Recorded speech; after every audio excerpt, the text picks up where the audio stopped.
இந்திய ராணுவத்தில் பணிபுரியும் போது 2 பிள்ளைகளும் ராவி நதியில் தவறி விழுந்து மரித்து விட்டார்கள். பிறகு அவர் மற்றும் அவர் மனைவி பிள்ளைகள் இழந்த துக்கத்தில் என்ன செய்வது என்று தெரியாமல் தவித்துக் கொண்டு இருக்கும் போது இயேசு கிறிஸ்து தரிசனம் கொடுத்து இருவரும் ஆண்டவருக்கென்று ஊழியம் செய்யும்படி அழைக்கப்பட்டார்கள். அவர்கள் செய்து வரும் சத்திய வேத ஆராய்ச்சி ஊழியம் ஆண்டவருடைய கிருபையால் வல்லமையாக நடைபெற்று வருகிறது. அவர்கள் கொடுக்கும் ஆண்டவருடைய வார்த்தையை நாம் கேட்போம். இந்திய தேசத்தில் எழுப்புதல் வேண்டும். இயேசு சிந்திய ரத்தம் தெளித்திட வேண்டும். ஆத்தும அறுவடை செய்திட வேண்டும். சீடரை எங்கும் அனுப்பிட வேண்டும்.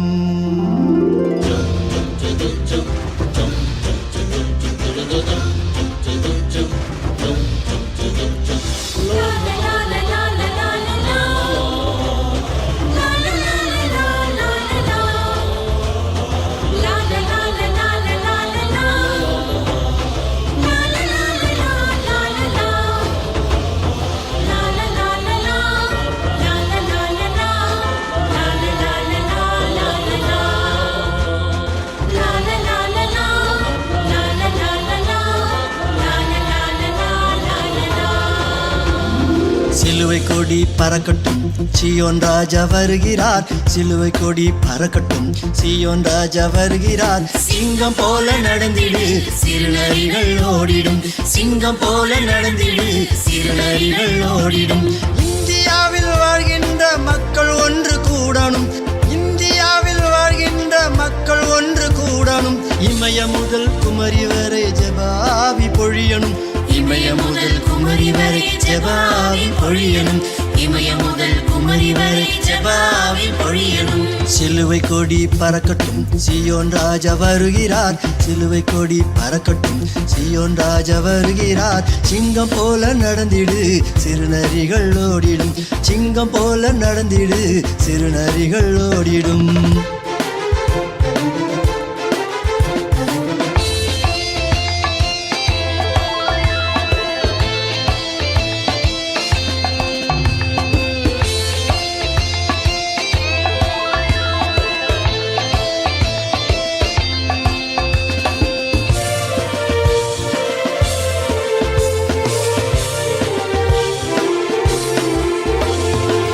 வறுமை பாவத்திலே சாகும் ஜனத்தை மீட்கணும். வறுமை பாவத்திலே சாகும் ஜனத்தை மீட்கணும். சாதி மத பேதமின்றி இயேசு நாமம் போற்றணும். சாதி மத பேதமின்றி இயேசு நாமம் போற்றணும். சமத்துவ சமுதாயம் சத்தம் இன்றி மலரணும். சமத்துவ சமுதாயம் சத்தம் இன்றி மலரணும். சிலுவை கொடி பறக்கட்டும், சீயோன் ராஜா வருகிறார். சிலுவை கொடி பறக்கட்டும், சீயோன் ராஜா வருகிறார். சிங்கம் போல நடந்திடு, சிறுநரிகள் ஓடிடும். சிங்கம் போல நடந்திடு, சிறுநரிகள் ஓடிடும்.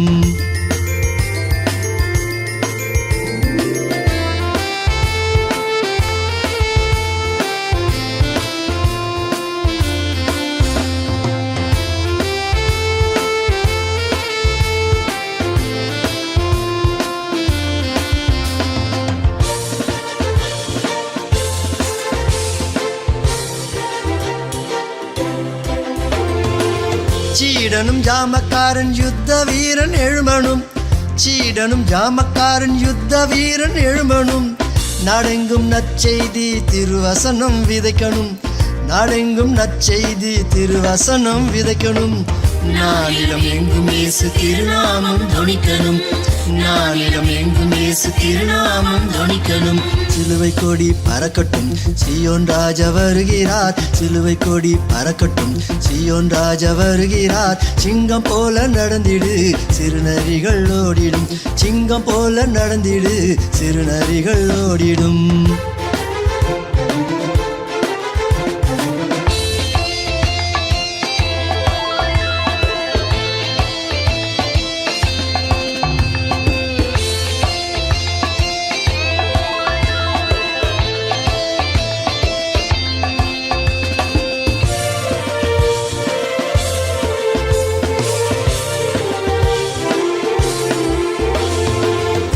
வானத்தில் தூதர் கூட்டம் எக்காலதுணி கேட்கும்போது, வானத்தில் தூதர் கூட்டம் எக்காலதுணி கேட்கும்போது, இயேசு ராஜா வருவாரு எதிர்கொண்டு அழைக்கணும், இயேசு ராஜா வருவாரு எதிர்கொண்டு அழைக்கணும். பரிசுத்த கூட்டமாக பரலோகம் போகணும், பரிசுத்த கூட்டமாக பரலோகம் போகணும். சிலுவை கொடி பறக்கட்டும், சீயோன் ராஜா வருகிறார், சிலுவை கொடி பறக்கட்டும், சீயோன் ராஜா வருகிறார். சிங்கம் போல நடந்திடு, சிறுநரிகள் ஓடிடும், சிங்கம் போல நடந்திடு, சிறுநரிகள் ஓடிடும். இந்தியாவில் வாழ்கின்ற மக்கள் ஒன்று கூடணும், இந்தியாவில் வாழ்கின்ற மக்கள் ஒன்று கூடணும். இமய முதல் குமரி வரை ஜெபாவி பொழியணும், இமய முதல் குமரி வரை ஜெபாவி பொழியணும், இமய முதல் குமரி வரை ஜெபாவி பொழியணும். சிலுவை கொடி பறக்கட்டும், சீயோன் ராஜா வருகிறார், சிலுவை கொடி பறக்கட்டும், சீயோன் ராஜா வருகிறார். சிங்கம் போல நடந்திடு, சிறுநரிகள் ஓடிடும், சிங்கம் போல நடந்திடு, சிறுநரிகள் ஓடிடும். வேதத்தை அறியாத ஜனங்கள் யார்? 7:49 எடுங்க. யோவான் 7:49 எடுத்து, வேதத்தை அறியாதவர்களுக்கு இயேசு என்ன பேர் சொன்னார்? வேதத்தை அறியாதவர்களாகிய இந்த ஜனங்கள் சபிக்கப்பட்டவர்கள் என்றார்கள். இப்போ என்ன சொல்றார் பைபிளில்? யாரு வேதத்தை யார் அறியணும்? ஆண்டவர் ஜனம் அறியணும். ஆனால் ஆண்டவர் சொல்கிறாரு, என் ஜனங்க வேதத்தை என்ன பண்ணல, அறியலை. அல்லையா? வேதத்தை அறியாத என் ஜனங்கள் சபிக்கப்பட்டது. அப்படின்னா என்ன? நீங்கள் எவ்வளோ வேத ரட்சிக்கப்பட்டு தேவனுடைய ஆலயத்துக்கு நீங்கள் உள்ளே வந்து நீங்கள் வேதத்தை அறியாது போகும்போது சாபம் உங்கள் மேலே இருக்குமா இருக்காதா? சாபம் இருக்குமா இருக்காதா? நீங்கள் இந்த பைபிளை வந்து முழுமையாக அறியலை, ஆண்டவர் அறியலைன்னா நீங்கள் என்ன இருப்பீங்க? ஆசீர்வாதமாக இருப்பீங்களா? இயேசு ஒருத்தர் அறியலை அப்படின்னா அவங்க ஆசீர்வாதமாக இருப்பாங்களா, சாபத்தில் இருப்பாங்களா? ஆமாம். ஏன் எது செய்தாலும் உங்களுக்கு வாய்க்காது? அதுக்கு என்ன காரணம் சொல்லுங்கம்மா? வேதத்தை அறியாதனால தான் என்ன பண்ண முடியல, சாபத்துக்குள்ளே போயிடுறாங்க ஜனங்க. அல்லையா? அதனால தான் ஆண்டவர் சொல்கிறாரு, நீ இந்த வேதத்தை என்ன செய்துக்கணும், அறிய வேண்டும். என்ன செய்யணும்? அந்த வேதத்தை நீங்கள் அறியும் போது தான். அப்போ எப்படி அறிவீங்க? தினந்தோறும் வேதத்தை சொல்லித்தரதெல்லாம் நீங்கள் எழுதி கற்றுக்கினா தான் உங்கள் வாழ்க்கையில் என்ன வரும், முன்னேற்றம் வரும். அல்லையா? இந்த வேதத்தை அறிகிற அறிவில் நீங்கள் வளர வளர வளர உங்களுக்குள்ள வெளிச்சம் வரும். வேதமே வெளிச்சம்னு கூட ஆராதனை நேரத்தில் சொன்னாங்க. வேதமே வெளிச்சம். அப்போ உனக்கு வெளிச்சம் வரணும் அப்படின்னா, பிரகாசமாக இருக்கணும், ஆசீர்வாதமாக இருக்கணும் அப்படின்னா, உங்கள் வாழ்க்கையில் நீங்கள் இந்த வேதத்தை என்ன பண்ணணும்? இரவும் பகலும் வாசிக்கணும், இரவும் பகலும் தியானிக்கணும், இரவும் பகலும் உங்களை நீங்கள் பக்குவப்படுத்திக்கணும், உங்களை நீங்கள் பலப்படுத்திக்கணும், உங்களை நீங்கள் ஞானமுள்ளவெல்லாம் மாறிடணும். சரிங்களா? ஃபஸ்ட்டு நீங்கள் உங்கள் காலில் நிற்க கற்றுக்கணும். அல்லையா? நீங்கள் உங்கள் காலால் நிற்க முடியலை அப்படின்னா உங்கள் வரிகளையும் போக முடியாது. அல்லையா? ஏன்னா சாபம் தான் வந்து நிற்கும் வாழ்க்கலாம். அப்போ சாபம் வருதுன்னா அது என்ன பண்ண முடியாது. வேதத்தை நீ அறியலை அப்படின்னா, புரியுங்களா, உன் வாழ்க்கையில் வேதத்தை அறியலை அப்படின்னா ஆட்டோமேட்டிக்காக என்ன வந்துடும், சாபம் வந்துடுது. அப்போ இந்த சாபனா என்ன? அப்போ வேதனா என்ன அப்படின்னு நான் கேட்குறேன் உங்ககிட்ட. வேதனா என்னம்மா? சத்தியம். சொல்லுங்கள், வேதனா என்ன? மனிதன் அப்படின்னா என்ன? மனிதன் என்றால் என்ன அப்படின்னு உங்களை யாராவது கேட்டாங்கன்னா உங்களையே நீங்கள் என்ன சொல்லுவீங்க? வேதம் என்றால் என்ன அப்படின்னு கேட்டால் நீங்கள் என்ன சொல்லுவீங்க? வேதம் என்றால் என்ன அப்படின்னா, வேதம் என்பது 66 புத்தகங்கள் நிரம்பியது. எத்தனை? 66 புத்தகம் உள்ளடங்கி பேர் தான் வேதம். அல்லையா? மனிதன் என்றால் என்ன அப்படின்னு கேட்டால், மனிதன் என்றால் அவன் ஆவி ஆத்மா சரீரம் உடையவன். என்னது அப்படின்னு சொல்லணும். உங்கள் பேர் சொன்னால் உங்கள் பேருக்கு என்ன இருக்குது கீழே? சொல்லுங்கம்மா, மேலே என்ன இருக்குது, கீழே இருக்குன்னா அது. இப்போ உங்கள் பேருக்கு நீங்கள் போடுறீங்க எஸ் அப்படின்னு போட்டு உங்கள் பேரை போட்டால், எஸ் எதுக்கு போடுறோம் அப்படின்னு கேட்டால் என்ன சொல்லுவீங்க? யாருடைய இன்சல் அது? தகப்பனுடைய இன்சல் சொல்கிறோம். அப்போ அந்த எஸ்ஸுக்கு ஒரு அர்த்தம் இருக்குது. அந்த இன்சலுக்கு ஒரு அர்த்தம் இருக்குது. அப்போது மனுஷனுக்குன்னு ஒரு அர்த்தம் இருக்காதா? வேதனா அதுக்கு என்ன இருக்கும்? வசனம் அப்படி என்றால் என்ன? வசனம் என்றால் என்ன அப்படின்னா நம்ம வார்த்தை தான் வசனம். நீங்கள் வசனம் என்றால் என்ன? பின்னாடி வார்த்தை என்றால் என்ன? நீங்கள் தெரியும், நீங்கள் நல்லா சமையல் செய்வீங்க, நல்லா சாப்பிடுவீங்க, நல்லா கல்யாணம் பண்ணுவீங்க, நல்ல பிள்ளைங்களுக்கு அது காலத்தை அதெல்லாம் செய்வீங்க, கிறிஸ்மஸ் வந்தால் என்னென்ன செய்யணும் எல்லாம் தெரியும். ஆனால் வசனம் என்றால் என்னென்னு ஒரு இந்து மக்கள் உன்னை கேட்டான்னு நீங்கள் என்ன சொல்லுவீங்க? வார்த்தை என்றால் கேட்டால் நீங்கள் என்ன சொல்லுவீங்க? அப்போ அந்த இந்து மக்கள் என்ன சொல்லுவாங்கன்னா, நீ எதுங்க சர்ச்சுக்கு போகிற, சர்ச்சுக்கு போகிறதோடு எங்கே போயிடு சொல்லணும் சொல்ல மாட்டாங்களா? அப்போ வசனம் என்றால் என்ன? இப்போது சங்கீதம் 1:1 எடுத்து வாசிங்க. சங்கீதம் 1:1ன்னா என்ன? இல்லை, சங்கீதம் 1:1க்கு என்ன பேர்? வசனம். சங்கீதம் 1ஆம் அதிகாரம் அப்படின்றோம், 1ஆம் வசனத்தை வாசிங்கன்றோம். அப்போ வசனம்னா அதுக்குள்ளே என்ன இருக்குதுன்னு பாருங்கள். வாசிங்க.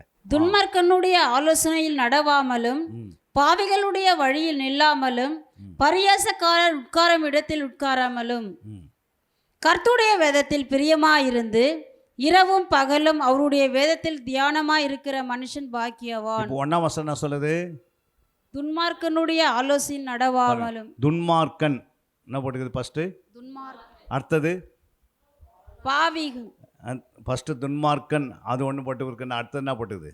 ஆலோசனை. 2 ஆலோசனை. அப்புறம் 3 நடவாமலும். 3 பாவிகளுடைய 4 வழியில் நில்லாமலும். வழி தனியாக இருக்குதா, வழி சேர்ந்து இருக்குதா நில்லாமல்னு? வழி தனித்தனியாக இருக்குதா, வழியோடு இணைந்து இருக்குதா நில்லாமலும்? வழியில் நில்லாமலும். இல்லை, வழியும் நில்லாமலும் 2 ஒன்றா இருக்குதா? தனித்தனியாக அந்த மற்ற ஒன்றாக்குதுன்றாங்களே. துன்மார்க்கன் ஃபஸ்ட்டு ஏற்றி சொல்லுங்கள். துன்மார்க்கன். அடுத்தது ஆலோசனை. 2 ஆலோசனை. நடவாமலும். 3வது நடவாமல். 3. அடுத்தது பாவிகள். இல்லை 4. அடுத்தது வழியில் 5. நில்லாமல் 6. பரியாசக்காரன் 7. உட்காமரல் 8. இடத்தில் 9. எத்தனை ஒரு வசனத்தில் எத்தனை வார்த்தை இருந்தது? 10 வார்த்தை இருந்தது. நான் உங்களை கேட்டேன் வசனம் என்னான்னு கேட்டால் நீங்கள் வார்த்தைன்றீங்க. அப்போது யாராவது இப்படி தப்பாக பதில் சொன்னான்னா வருது, பிசாசுக்கு கொண்டாட்டம். இது இவங்களுக்கு என்ன தெரில. நம்ம வசனம் என்றால் என்னன்னு கேட்டேன். நீங்கள் என்ன சொல்லணும்? 2 அல்லது 3 வார்த்தை எங்கே இணைக்கப்படுகிறதோ அதுக்கு என்ன பேர்? வசனம் அப்படின்னு சொல்லணும். என்னது? வசனத்துக்குள்ளே வார்த்தை இருக்கிறது. என்ன இருக்குது? வசனத்துக்குள்ள என்ன இருக்குது? வார்த்தை இருக்கிறது அப்படின்னு நீங்கள் சொல்லணும். வார்த்தை இருக்கிறது. என்ன இருக்குது? வார்த்தை இருக்கிறது அப்படின்னு நீங்கள் சொன்னிட்டீங்கன்னா அப்போ எத்தனை வார்த்தை இருக்குது? ஒரு வசனத்தை வாசிச்சிங்க. இது மாதிரி பைபிளில் எவ்வளோ வசனம் இருக்குது? இப்போ 2ஆம் வசனம் என்ன சொல்லுது? ஃபஸ்ட்டு கர்த்தருடைய, அப்புறம் வேதத்தில் 2, பிரியமாக இருந்த 3, இரவு பகல் 5, அவருடைய 6, வேதத்தில் 7, தியானமாக இருக்கிற 8, மனுஷன் 9, 10. இதில் 10 இருக்குது. இல்லை, 10 வார்த்தை சேர்ந்தது ஒரு வசனமாக இருக்குது. இப்படி ஆதியாகம் 1லேருந்து வெளிப்படுத்துறதுக்கு எவ்வளோ வசனம் இருக்குது புரியுங்களா? சிலவங்க என்ன கேட்டால் வேதனான்னு கேட்டால் வார்த்தைன்றது, வார்த்தைன்னு கேட்டால் வேதன்றது. இல்லை, வார்த்தைக்கும் வேதத்துக்கும் எவ்வளோ வித்தியாசம் இருக்குது. வேதன்றது என்னது? 66 புத்தகம். அப்போ 66 புத்தகம் நிறைமையில தான் ஒரு வேதம் அப்படின்னு இயேசு சொல்லியிருக்கிறார். அல்லையா? அப்போது வேதத்தை சொல்கிறார்ல, வேத வாக்கியங்களை என்ன செய்யுங்க? இரவும் பகலும் தியானமாக இருக்கிற மனுஷன் பாக்கியவான். அல்லையா? அவன் நீர்க்கால் ஓரமாய் நடப்பட்டு. யார்? இந்த வேதத்தை இரவும் பகலும் என்ன பண்ணியிருக்கணுமா? அப்போ வேதனை என்ன? இந்த 66 புத்தகத்தை தியானமாக இருக்கிற மனசு தான் இப்படி இருப்பானா, செய்வதெல்லாம் வாய்க்கும். நீங்கள் ஏதோ ஒரு வசனத்தை வாசித்துட்டு நான் பாஸ்ட்ன்றது, இல்லை நான் என்ன பண்ணுறது சீசன்ன்றது, இல்லை நான் ரெவரண்ட்ன்றது, நான் என்னது மூத்த விசுவாசன்றது, இல்லை நான் மூப்பர்ன்றது, நான் அது இதுன்னு சொல்லுங்கிறது. அல்லையா? அந்த வேதத்தை நீங்கள் கற்றுக்கொள்ளணும். அல்லையா? அது நானாக இருந்தாலும், ஐயா இருந்தாலும், நீங்களாக இருந்தாலும், யாராக இருந்தாலும், புரியுங்களா? எது முக்கியம்? எல்லாருக்குமே வேதம் தான் முக்கியம். இல்லையா? ஐயோ இல்லை இல்லை, பாஸ்டர் படிக்கிற புத்தகம் விசுவாசிகளுக்கெல்லாம் இது கிடையாது அப்படின்னு எங்கன்னா எழுதியிருக்குதா? அவர் மட்டும் பரலோகத்துக்கு போவாரா? எல்லாமே போகணும். இல்லையா? அப்போ வேதத்தை அப்படின்னு சொல்லிட்டாருன்னா, எங்கெல்லாம் வேதம் வேதனை வருதோ அங்கெல்லாம் உங்களுக்கு என்னென்ன வரணும்? 66 புத்தகத்தை தியானிக்கணும். புரியுங்களா? ஆராயணும். அப்போது 10 வார்த்தை இணைக்கப்பட்ட ஒரு வசனம் உருவாகுது. சில இடத்துல 2-3 வார்த்தை வந்து ஒரு வார்த்தையாக உருவாகுது. புரியுங்களா? இப்போ இயேசு கண்ணீர் விட்டார், எத்தனை வார்த்தை அதில்? 3 வார்த்தை அப்படின்னு ஒரு வசனம் இருக்குது. பைபிள் இருக்குதா இல்லையா? அதில் எத்தனை வார்த்தை இருக்குது? 3 வார்த்தை. ஏன் அந்த 3 வார்த்தைக்கும் ஒரு வசனம் இருக்குது, இருக்கா இல்லையா? அப்போ 2 அல்லது 3 வார்த்தை எங்கே இணையுதோ அதுக்கு என்ன பண்ணிக்கிறார் ஆண்டவர்? ஒரு வசனம். ஏன்னா அந்த காலத்தில் வந்து பைபிள் வந்து சுருட்டப்பட்ட பைபிளாக இருந்தது இல்லை? என்ன பைபிள்? அதில் வசனம்லாம் கிடையாது, அதிகாரம்லாம் கிடையாது. புரியுங்களா? அதில் என்ன இல்லை? வசனம் இல்லை, அதிகாரம் இல்லை, புரியுங்களா? வார்த்தை இல்லை. அப்படியே நீ படிச்சுன்னு போக வேண்டியது தான். புரியுங்களா? எப்படி திறந்து டெய்லி படிச்சுன்னு போயிட வேண்டியது தான். புரியுங்களா? அதில் வந்து நீங்கள் இத்தனை அதிகாரம் வாசிக்கணும்னு யாருமே என்ன பண்ண முடியாது, சொல்ல முடியாது. ஏன் சொல்ல முடியாது? அப்போ ஒரே ஒரு பைபிள் தான் மேலே இருக்கும், அந்த ஒரு பைபிள் தான் இருக்கும், வேறு யார்கிட்ட பைபிள் இருக்காது. புரியுங்களா? அப்போ இந்த வசனத்தை என்ன பண்ணாங்க, ஜனங்களை புரிஞ்சு கொள்ளத்துக்கு அந்த அந்த அறிவு வளரும் போது, இந்த உலகத்தில் அறிவு வளரும் போது ஜனங்களும் படிக்கணும் அப்படின்ட்டு ஆண்டவர் என்ன பண்ணார், சில வேத பண்டிதரை அழைச்சி அவங்கள உட்கார வச்சு அதுக்குன்னு ஒரு இடத்த ஆயத்தப்படுத்தி அங்கே போய் இவங்க உட்காந்து இந்த வேதத்தை என்ன பண்ணாங்க, அதிகாரத்தை பிரித்தாங்க. என்ன பிரித்தாங்க? அதிகாரத்தை பிரித்தாங்க. அதிகாரத்தை பிரித்து அவங்க கொடுத்துட்டு போயிட்டாங்க. அதில் அதிகாரம் மட்டும்தான் இருக்கும், அதில் 1-2லாம் இருக்காது. என்ன இருக்காது? அதிகாரத்தில் 10ஆம் அதிகாரம்னா 10ஆம் அதிகாரம் தான் இருக்கும், தவிர 10ஆம் அதிகாரத்தில் 1ஆம் வசனம் 2ஆம் வசனம் கிடையாது. அப்புறம் இன்னும் கொஞ்சம் அப்படியே நாலேஜ் வந்து இன்னும் கொஞ்சம் வளர்ந்து வந்தாங்க. வளர்ந்து வரும்போது அவங்க என்ன பண்ணிட்டாங்கன்னா இந்த வசனத்தை பிரிச்சுட்டாங்க. என்ன பண்ணிட்டாங்க? இப்படி வசனம் இருக்குதே, இப்படி வசனம் இருக்குதுன்னு பிரித்து கொண்டு வந்துட்டாங்க. அதுக்கேற்ற ஒரு பைபிள் எழுதுனாங்க. இன்னும் கொஞ்சம் அப்படியே வரும்போது இப்போ நம்ம என்ன பண்ணுறோம், இப்போ வார்த்தையை பிரிக்கிறோம். ஒரு வார்த்தை பிரிச்சுன்னு வந்துடுறோம். இல்லையா? இப்போ நமக்கு வார்த்தை பிரிக்க வைக்கிறாரு. இன்னும் கொஞ்ச நாள் வந்திருக்கு அவங்க எழுத்துக்களை பிரிச்சுடுவாங்க தனித்தனியாக. என்னது பிரிப்பாங்க? அப்போ நாலேஜ் வளர வளர, புரியுங்களா? ஆரம்பத்தில் ஒரு ஃபோன் வந்து எப்படி இருந்தது, ஒரு ஃபோன் வந்து ஒரு ஊருக்கு ஒரு ஃபோன் பேசணும் நீங்கள் அப்படின்னா அவங்களுக்கு என்ன பண்ணணும், அவங்க வீட்டிலேருந்து அந்த வீட்டுக்கு ஒயர் இருக்கணும். புரியுங்களா? அப்புறம் அவங்க நம்பரு இவங்களுக்கு தெரியும், இவங்க நம்பர் தெரியும், அவங்க போட்டு சுற்றினே இருக்கணும். சுற்றி அந்த நம்பர் நான் இப்போ 8 முறை 10 முறை சுற்றினா தான் அப்புறம் ஒரு ரிங்கு போவோம். போதா இல்லையாப்பா? அந்த ஃபோன் பார்த்தீங்க. அப்போ அன்றைக்கி அறிவு அவ்வளோதான் இருந்தது ஜனங்களுக்கு.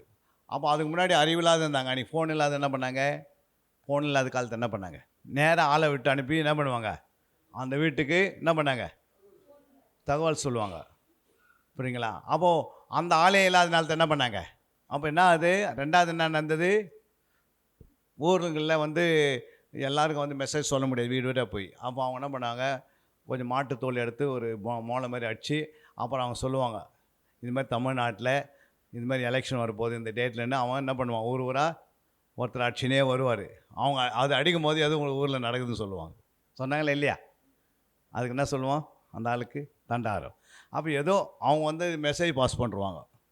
புரியுங்களா? ஏதோ நடக்குதுன்னு சொல்லுவாங்க அவங்க நாட்டில் என்ன நடக்குதுன்னு, முக்கியமானது அப்படின்னு. ஏன் அப்படி இருக்கும்போது அப்புறம் புறாக்களை பயன்படுத்தினாங்க, அப்புறம் குதிரைகளை பயன்படுத்தினாங்க, ஒட்டகங்களை பயன்படுத்தினாங்க, கழுதைகளை பயன்படுத்தினாங்க.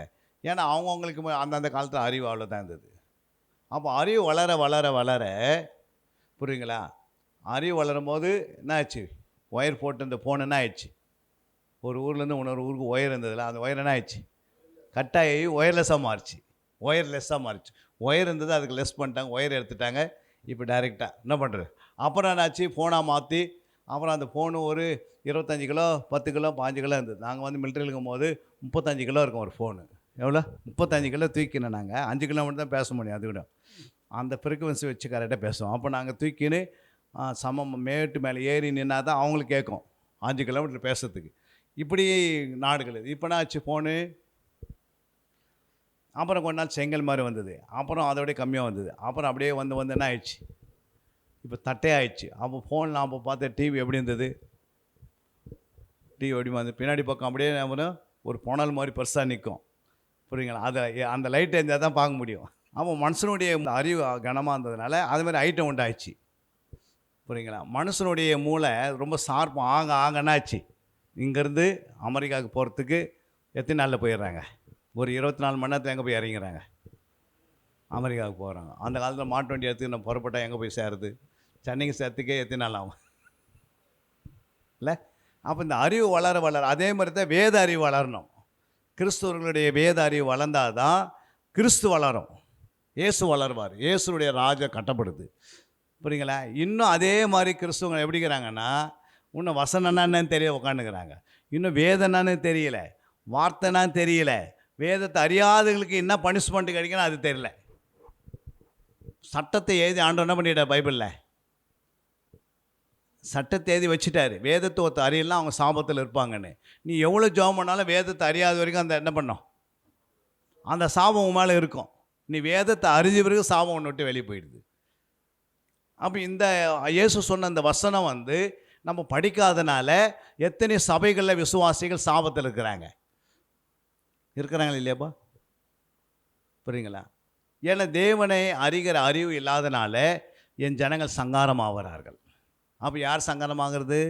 இந்த உலகத்தில் ஆண்டவருடைய பிள்ளைகள் தேவனை உயர்த்தி காட்டினா இவங்க உயர்ந்த ஸ்தானத்தில் இருந்தால் தான் உயர்ந்த ஸ்தானத்தில் அவரை காட்ட முடியும், புரியுங்களா? நாமே எவனா ஒருத்த வேலை கொடுத்தா அந்த கீழே வேலை செய்கிறோமா இல்லையா? நம்மளே வேலையை தேடி ஓடுறோம். ஆனால் நம்ம தான் வேலையை எல்லாருக்கும் கொடுக்கணும் உலகத்துக்கு, புரியுங்களா? உலகமே யார் கையில் இருக்குது? இயேசுக்கிட்ட இருக்குது. எங்கே வசனங்குது? பைபிளில் வசனங்குது. அவர் சொல்ல, வானத்தில் பூமியில் சகல அதிகாரம் கொடுக்கப்பட்டாச்சு. அப்போது அதிகாரம் இப்போ பிடிக்கிட்டாரு சிலுவையில் போய். இப்போ அதிகாரத்தை பெற்றவங்க, அவர் வானத்தில் மூணு சகல அதிகாரம் பெற்ற இயேசு கிறிஸ்துடைய பிள்ளைகள் எப்படி இருக்கணும்? உங்கள் தகப்பனார் ஒரு கம்பெனிக்கு அதிகாரின்னா அந்த பிள்ளைங்க எப்படி இருப்பாங்க? இவங்களும் அதிகார முடிவெல்லாம் இருப்பாங்க, புரியுங்களா? அந்த கம்பெனியில் அவர் ஒரு சீப்பராக இருந்தாருன்னா பிள்ளைங்க எப்படி இருப்பாங்க? அவங்களும் சீப்பர் தான் இருப்பாங்க, புரியுங்களா? அப்போ ஆண்டவர் யார்? வானத்துக்கு பூமிக்கும் அவர் தான் அதிகாரமுடையவர், அவர் தான் ஆளுகை செய்கிறவர். அவர் இல்லாமல் எதுவும் அசையாதுன்றாரு, புரியுங்களா? உன் தலைமுடியை எண்ணி வச்சுருக்கன்றாரு, புரியுங்களா? நீங்களே என்ன சொன்னால் கூட எண்ண முடியாது. ஒரு 2 வருஷம் உங்களுக்கு ட்ரைனிங் கொடுக்குறோம். உன் தலைமுறை முடியெல்லாம் எண்ணிட்டு வானா என்ன முடியுமா? என்றவங்களே பைத்தியமாயி முடியாது, ஸ்கேன் பண்ணால் கூட முடியாது. ஆனால் ஆண்டவர் எண்ணி வச்சிருக்கிறாராம். யோசித்து பாருங்கள். அப்போ அவருடைய ஞானம் எவ்வளோ பெருசு. அந்த ஞானத்தை பிடிக்கணுன்னா அவருடைய ஆவி பெற்றுக்கொள்ளணும். அவருடைய ஆவி பெற்றுக்கொண்டால் வேதத்தை அறிகிறோம். வேதத்தை அறிந்தால் சாபம் நம்ம விட்டு போயிடுது. சாபம் நம்ம விட்டு போனால் ஆசீர்வாதம் வந்தது. ஆசீர்வாதம் தான் ஊர் மக்கள் பார்க்குறாங்க, யாரா இந்த பையன் கொஞ்ச நாள் ஐஏஎஸ் அதிகாரி ஆகிட்டானே. நம்ம ஊரில் கிழிஞ்சு போன பேண்ட்டு போட்டுன்னு வந்தான், கிழிஞ்சு போன பேண்ட்டு சட்டை போட்டு நடந்திருந்தான். அவங்க வீட்டில் அம்மா அப்பா கூட பார்த்திங்கன்னா ரொம்ப வறுமையில் இருந்தாங்க. இந்த பிள்ளை இன்றைக்கி ஐஏஎஸ் அதிகாரியாக இருக்குது. இதுக்கு என்ன காரணம் அப்படின்னு கேட்டால், நான் இல்லைம்மா காரணம், இந்த ஐஏஎஸ் அதிகாரி வரத்துக்கு இயேசு தான் காரணம். எப்படிப்பா இயேசுனா, அவர் ரத்தத்தினால் நான் கழுவப்பட்டிருக்கிறேன், அவர் ரத்தத்தினால் நான் மீட்கப்பட்டிருக்கிறேன், அவர் ரத்தத்தினால் ஆஸ்வதிக்கப்பட்டிருக்கிறேன், அவர் ரத்தத்தினால் சமாதானம் எங்கள் வீட்டில் இருக்குது, அவர் ரத்தத்தினால் எல்லா வேலையும் பெற்றிருக்கிறேன், அவர் ரத்தத்தினால் உயிர் வாழ்கிறேன், அவர் ரத்தத்தினால் கிருபை பெற்றிருக்கிறேன், அவர் ரத்தத்தினால் கார் வாங்கியிருக்கிறேன். எல்லாமே வாங்கியிருக்குது யாருடையது? அப்போ அவ்வளோ பெரிய தேவனுடைய பிள்ளைங்க எப்படி இருக்கிறோம்? அவ்வளோ பெரிய. அப்போ நம்ம என்னென்னா இது அறியணுன்னா இது உங்களால் அறிய முடியாது. இந்த வேதத்தை என்ன பண்ண முடியாது? உங்களால் எப்படி அறிய முடியும்? இந்த வேதத்தை எப்படிமா அறிய முடியும்? சொன்னாங்க பாருங்கள், என்ன செய்யணும்? ஆவியானவர் பெறணும், புரியுங்களா? ஆவியானவர் உங்கள் மேலே இருக்கிறாரு. ஞானஸ்தானம் எத்தனை பேர் எடுத்துக்கிறீங்க? இப்போ எல்லாருமே ஆவியானவர் இருப்பார். நீங்கள் இந்த வேதத்தை அசதியாக வாசிக்கும் போது வேதத்துக்கு முக்கியம் கொடுக்கலாம். இந்த ஆவியானவர் என்ன ஆகிடுவார்? டெமி ஆகிடுவார், புரியுங்களா? இப்போது ஆவியானவர் உங்களுக்குள்ளே இருக்கிறார் ஃபஸ்ட்டு உனக்கு தெரியணும். அந்த ஆவியை என்ன செய்வார்னா, கிறிஸ்துவை என்ன செய்யணும்? கிறிஸ்துவை அறிகிற அறிவை அடையணும். இந்த வேதத்தை நீ அறியாத வரைக்கும் உனக்குள்ள இருக்கிற எல்லா பலனும் உன்னை விட்டு போகாது. இயேசு உலகத்தை சாத்தானை ஜெயித்தார். ஆனால் நம்மளால் ஒரு பாவத்தை என்ன பண்ண முடியல, ஜெயிக்க முடியல. ஒரு கோபத்தை ஜெயிக்க முடியல. புரியுங்களா? ஒரு சின்ன கோபம்தான், அடிக்கடிக்கு சுருக்கு கோபம் வருது. எதனா சொன்னால், யாராவது சொன்னால் என்ன பண்ணுறோம், கோபம் வருது. ஆனால் அந்த கோபத்தை என்ன செய்திருக்கணும், அழிப்பதற்கு என்ன வேணும், வேதம் வேணும், வசனம் வேணும். வசனம் இல்லாத என்ன பண்ண முடியாது. இப்போ ஒருத்தர் வந்து ஈட்டி எடுத்துன்னு ஓங்கி குத்தத்துக்கு வராங்க, என்ன பண்ணுவோம், நம்மக்கிட்ட என்ன இருக்கணும், ஈட்டி எடுத்துன்னு ஒடியாராங்க குத்தத்துக்கு, உங்கள்கிட்ட என்ன இருக்கணும், ஒரு கேடகம் இருக்கணும். புரியுங்களா? அந்த கேடகனா என்ன, தடுக்கிறது. அப்போது பிசாசு வந்து அவன் ஒரு வேகமாக ஈட்டி போல் ஒரு வார்த்தை கொண்டு வரான், அதுக்கு எதிர்த்து பேசுறதுக்கு இன்னொரு வார்த்தை வசனம் இருக்கணும். அப்போ தான் நம்ம அதை மேற்கொள்ள முடியும். அந்த வசனம் கொண்டு வரும்போது, அந்த வார்த்தை ஈட்டி போல் கொண்டு வரும்போது, அதுக்கு நிகரான ஒரு வார்த்தை பைபிள்லேருந்து எடுத்து எதிர்த்து பேசக்கூடிய நம்மக்கிட்டனா இல்லை, வேதம் இல்லை, வசனம் இல்லாதனால நம்ம தோற்று போயிடுறோம். உலகத்துலேருந்து எந்த ஒரு தீய சக்தி நம்மளை மேற்கொள்ள வருதுன்னா, அதே சக்தியை மேற்கொள்வதற்கு இயேசுவின் வார்த்தை வசனத்தை வச்சு தான் மேற்கொள்ள முடியும். அந்த வசனம் உனக்கு தெரில அப்படின்னா, உனக்கு வர வேண்டிய ஆசீர்வாதம் அப்படியே தடுத்து நின்றுக்குது. அப்போ அந்த ஆசீர்வாதத்துக்கு யார் தடை, அவங்களே தடை. ஐயோ நான் பாஸ்டர் ஐயா ஜெபம் பண்ணால் ஜெபம் ஐயா பண்ணாலும் பண்ணலைனாலும் அது நிறைவேறாது. ஏன் நிறைவேறாதுன்னா, நீ அறிகிற வரைக்கும் அது நிறைவேறாது. அவர் ஜெபம் பண்ணால் ஆசீர்வாதம் வருவதற்கு வழிவாசல் தேடுறதுக்கு தான் ஜெபம் பண்ணுவார். அந்த ஆசீர்வாதத்தை பெற்றுக்கொள்ளுறதுக்கு நீ தகுதி ஆறு வரைக்கும் என்ன பண்ண மாட்டார். உன் மேலே அந்த ஆசீர்வாதம் பொழியுமா? உன் கல்லில் துரும்பு இருக்குது, நான் ஜெபம் பண்ணுறேன், ஏசு நாம துரும்பு வெளியே போனேன், துரும்பு போயிடுமா? போவாது. அப்போ உனக்குள்ளே என்ன இருக்குது. ஒரு அம்மா என்ன பண்ணுறாங்க, அவங்க ஆண்டவரே இந்த புயலை வந்து நான் போடக்கூடாது, என்னது புயலை போடக்கூடாது, பாக்கு போடக்கூடாது, இதெல்லாம் பாவம்னு பாஸ்டர் சொல்லிட்டாரு அப்படின்னு தனியாக வந்து அந்த அம்மா ஒரு உபவாசம் பண்ணி ஜெபம் பண்ணாங்களாம். 2 கை உயர்த்தி, இயேசு நாமத்தினாலே இந்த புயலை நான் போடக்கூடாது, இந்த வெத்தலை பாக்கு நான் போடக்கூடாது, ஆண்டவரே எனக்கு உதவி செய்யுங்க அப்படின்னாரா. அப்போ ஆண்டவர் சொன்னாரா, இயேசு நாமத்தினாலே நீ பேசுகிறம்மா கரெக்டு. இப்போது அந்த புயலை பையன் வந்து உன் இடுப்பில் சரி வச்சுருக்கிறேன், நான் எடுத்து போடணுமா நீ எடுத்து போடணுமான்னு அவரே கேட்டார் ஆண்டவர். புயலை பையன் எங்கே இருக்குதா, இடுப்பு இருக்குது, நீ எடுத்து போடுறமா நான் எடுத்து போடணும். ஆண்டவர் கேட்டால், நான் தான் எடுத்து போடணும் ஆண்டவர் அப்படின்னா, நீ எடுத்து போட்டால் முடிஞ்சு பிடிச்சி அதிகம் ஜபஸ் பண்ணுகிறேன். அப்போது உனக்குள்ளே இருக்கிற பாவத்தை யார் எடுத்து போடுவாங்க, நீ தான் அதுக்கு என்ன பண்ணணும், கதறணும். அதுக்காக வசனத்தை எடுக்கணும், வசனத்தில் அழிக்கணும். அல்லையா? வேதத்தினால் அழிக்கணும். வசனத்தை எடுத்து தான் அந்த பாவங்களை அழிக்க முடியும். வசனம் தான் இயேசு, இயேசு தான் வசனம். அப்போ இயேசுன்னு வசனம் என்ன பண்ணோம், பாவத்தை அழிக்கக்கூடிய வல்ல முடியாது. பிசாசின் கிரிகளை அழிப்பதுக்கு இயேசு இந்த உலகத்தை வெளிப்பட்டார்னா, அப்போ பிசாசின் கிரிகள் உனக்குள்ளே இருந்தால் அது அழிக்கணும்னா இயேசுவின் நாமம் வேணும், இயேசுனுடைய வல்லமை வேணும், வசனம் வேணும். அது வல்லமையாக இருக்குது வசனம்.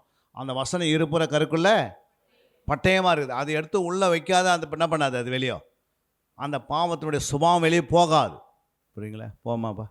அப்போ அந்த வசனத்தை நீ அறியாத இருக்கிறதுக்கு என்ன காரணம்னா, உனக்கு இது தினந்தோறும் ஒரு அதிகாரத்தை என்ன பண்ண முடியல, வாசிக்க முடியல, தேட முடியல, நேரம் இல்லை.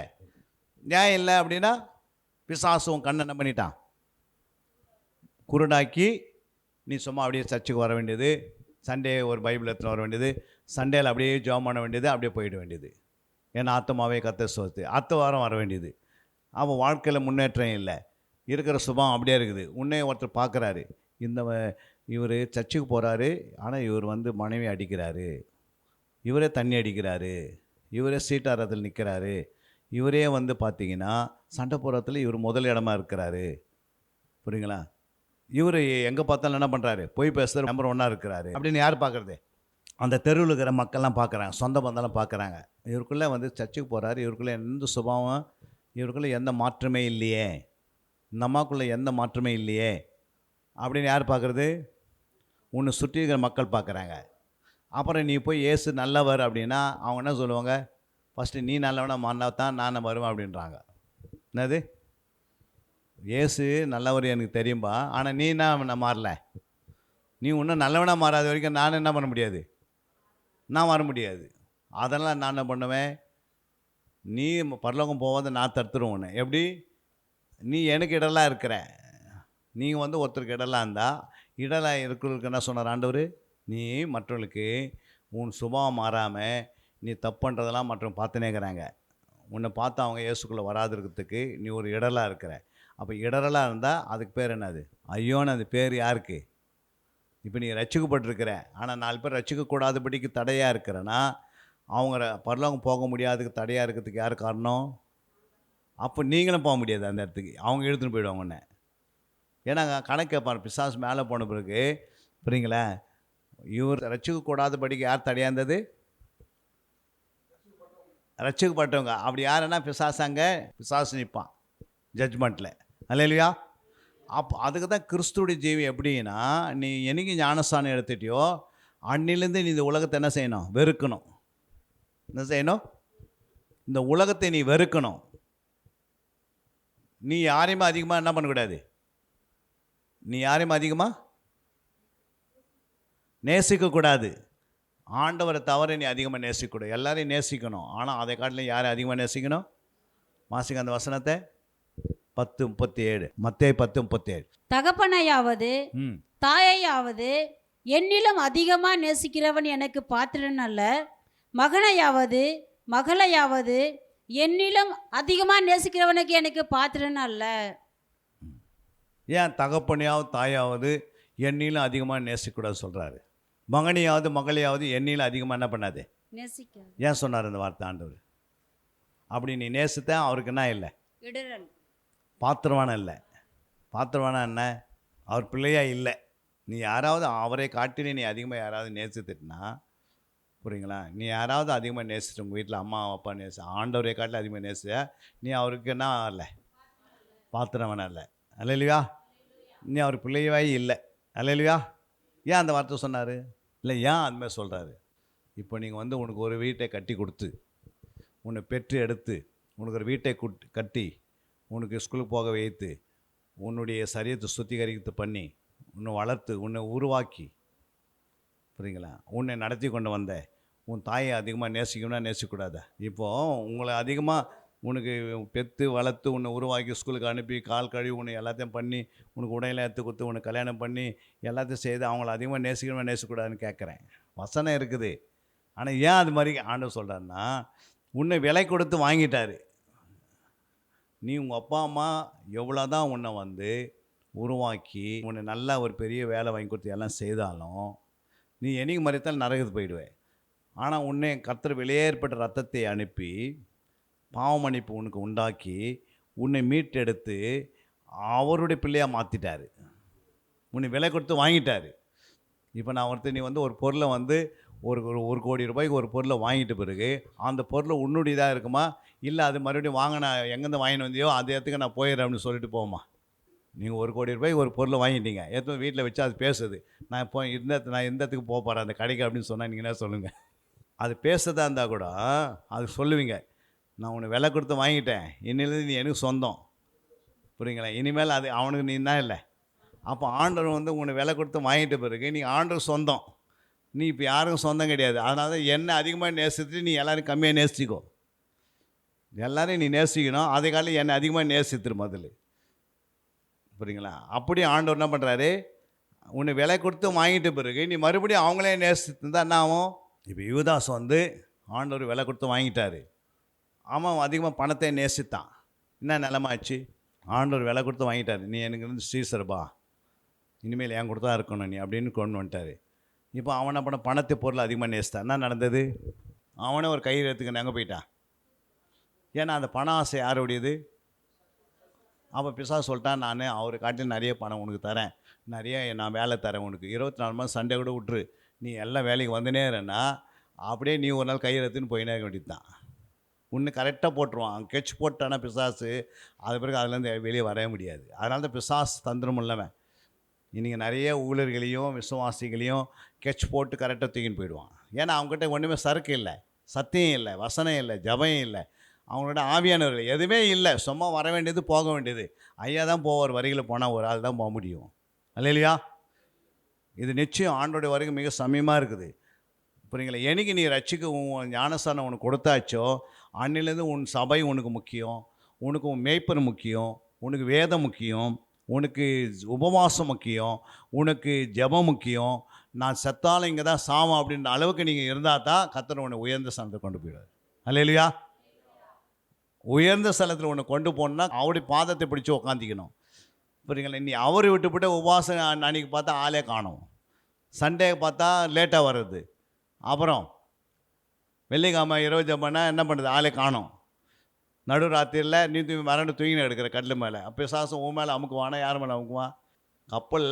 கப்பலுக்குள்ளே யார் இருக்கிறது? தீர்க்கதரிசி ஆணுடைய பிள்ளை இருக்கிறாரு கப்பலுக்குள்ளே. அவர் தூங்கினுக்கிறாரு. கப்பலுக்கு என்ன சேதம் வந்ததா இல்லையா? யோனா என்ன நடந்தது? இவர் உள்ளே தூங்கினுக்கிறாரு. வெளியே ஜனங்க என்ன பண்ணுகிறாங்க?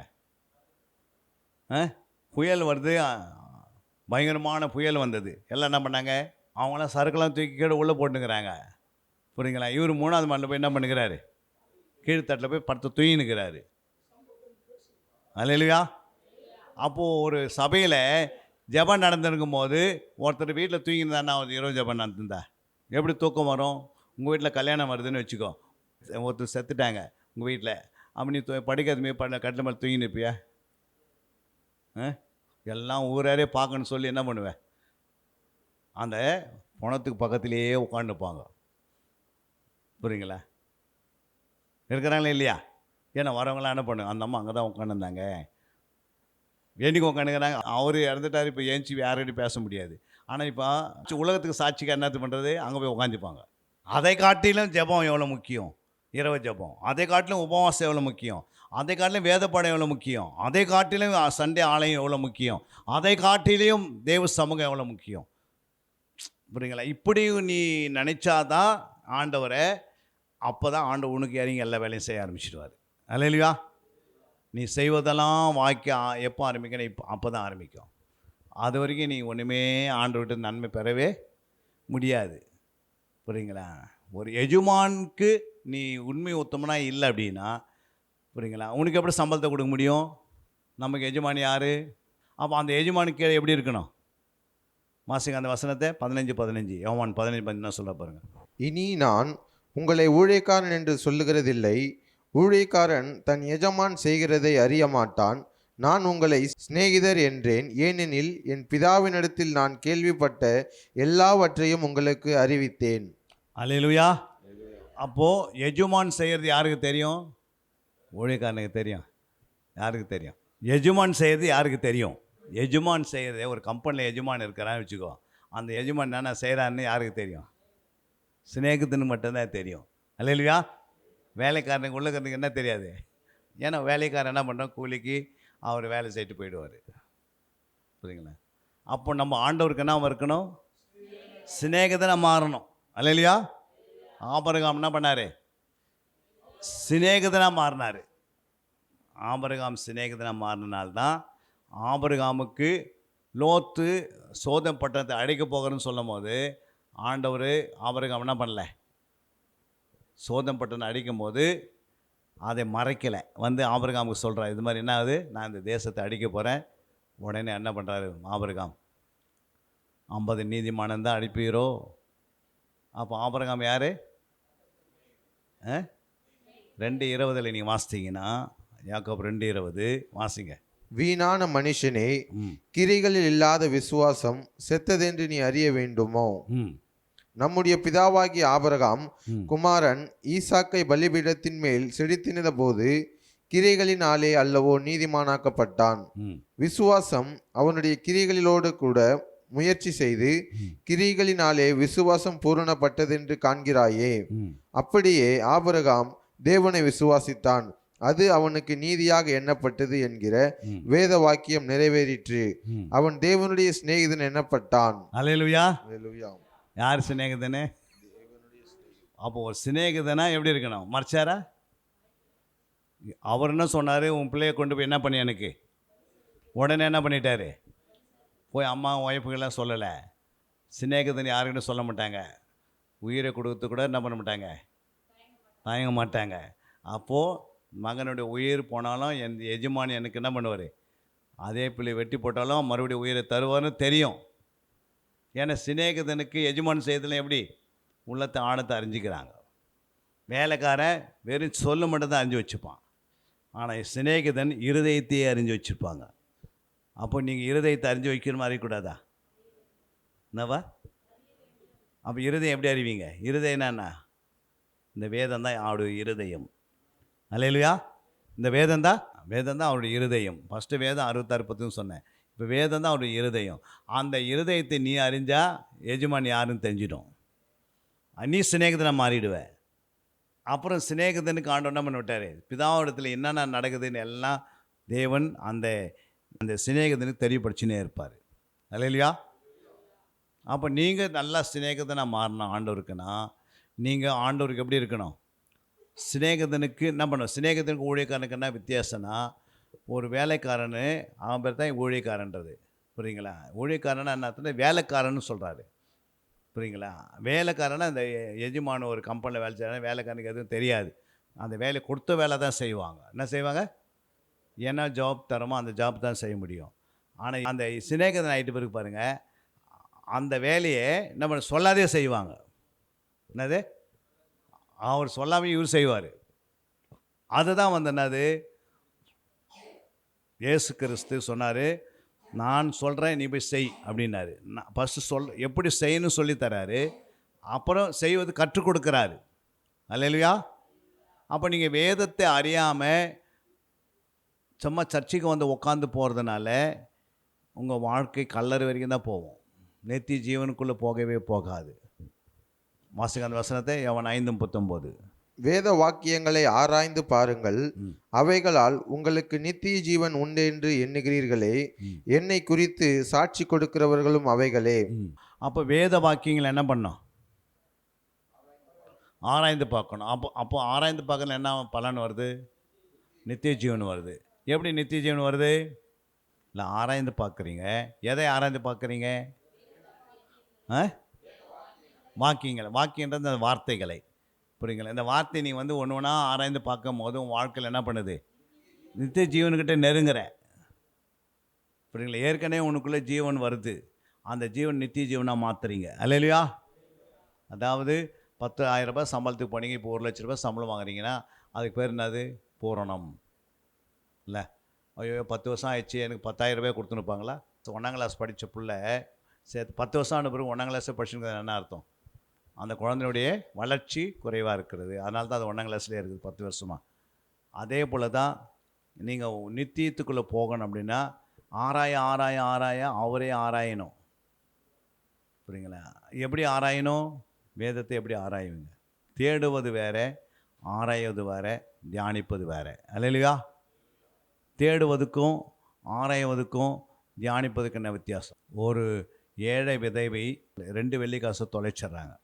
அவங்க எப்படி தேடுறாங்க, அதை விளக்கை கொளுத்தி அப்புறம் வீட்டை பெருக்கி,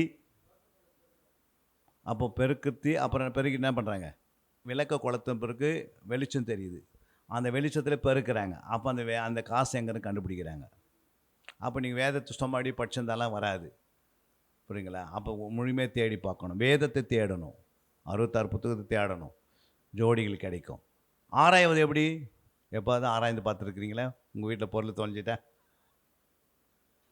உங்களுக்கு ஏதாவது ஒரு பொருள் தொலையும் போது எப்படி ஆராய்ஞ்சு பார்த்துருக்குறீங்க? இல்லாத இடத்துல போய் என்ன பண்ணுவோம், தேடுறது வேறு. ஆராய்துன்னா என்னென்னா, அதாவது ஆராய்வது வந்து பூமிக்கு மேலே இருக்கிறது ஆராய மாட்டான், பூமிக்கு மேலே இருக்கிறது தேடுவோம். எப்போ ஆராயவேன்னா, இப்போ தண்ணிக்குள்ளே வந்து ஒரு வெள்ளி காசு விழுந்துச்சு. புரியுங்களா? இப்போ வெள்ளிக்காய் விழுந்த பிறகு கண்ணால் பார்த்து ஆராயுவீங்களா, கையை விட்டு ஆராயுவீங்களா?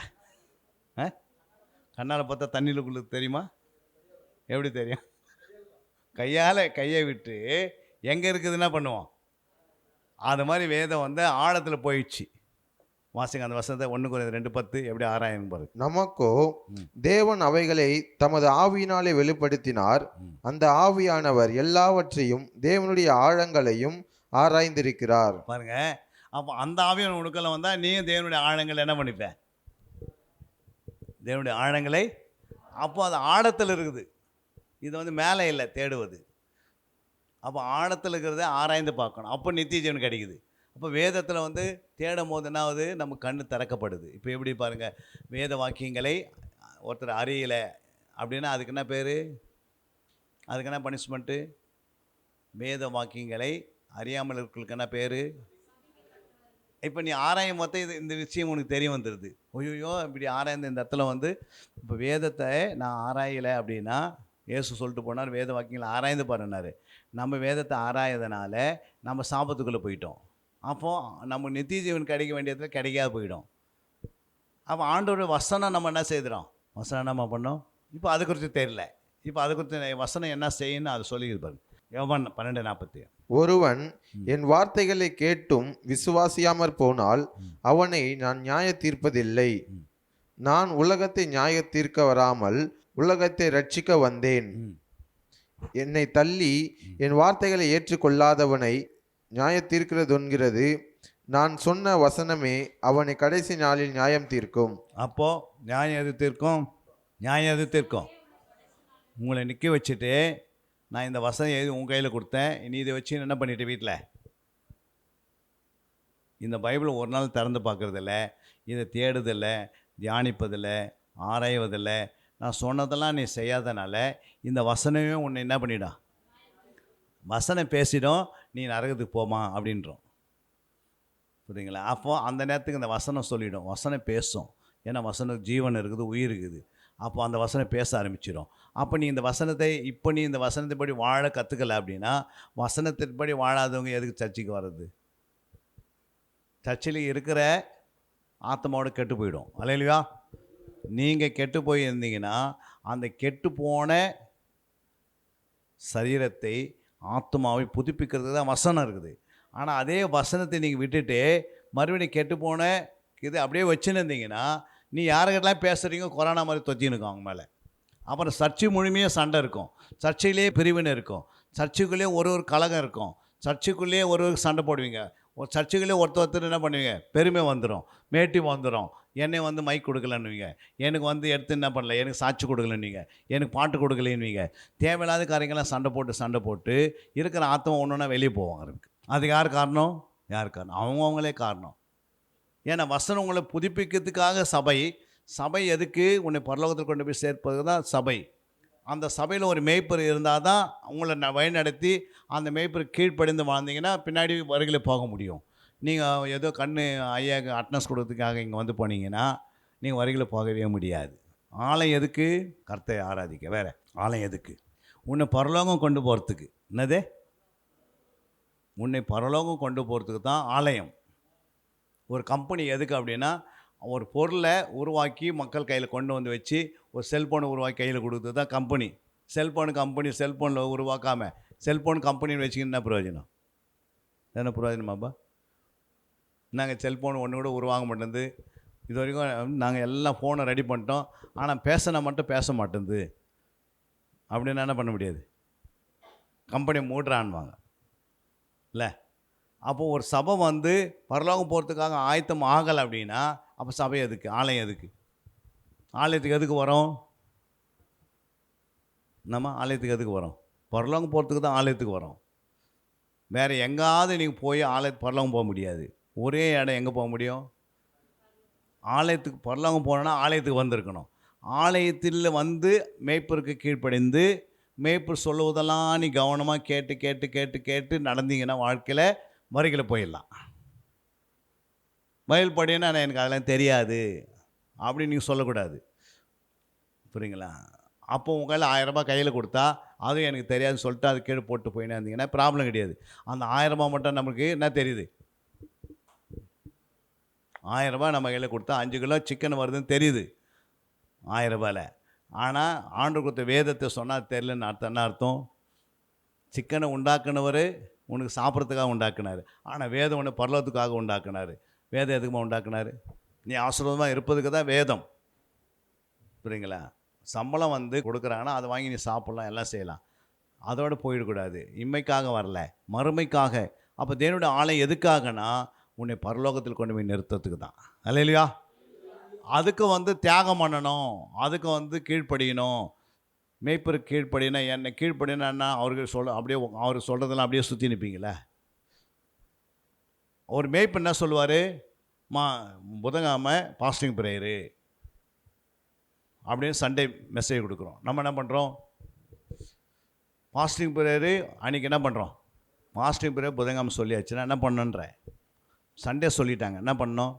ஃபஸ்ட்டு எழுதின்னு போய் உங்கள் வீட்டில் தனிப்பட்ட வாழ்க்கையில், ஆண்டவரே எங்கள் ஆலயத்தில் ஒரு ஃபாஸ்டிங் ப்ரே வச்சுருக்கிறாங்க புதன்கிழமை, எனக்கு வேலை மேலே என்ன செய்யணும்?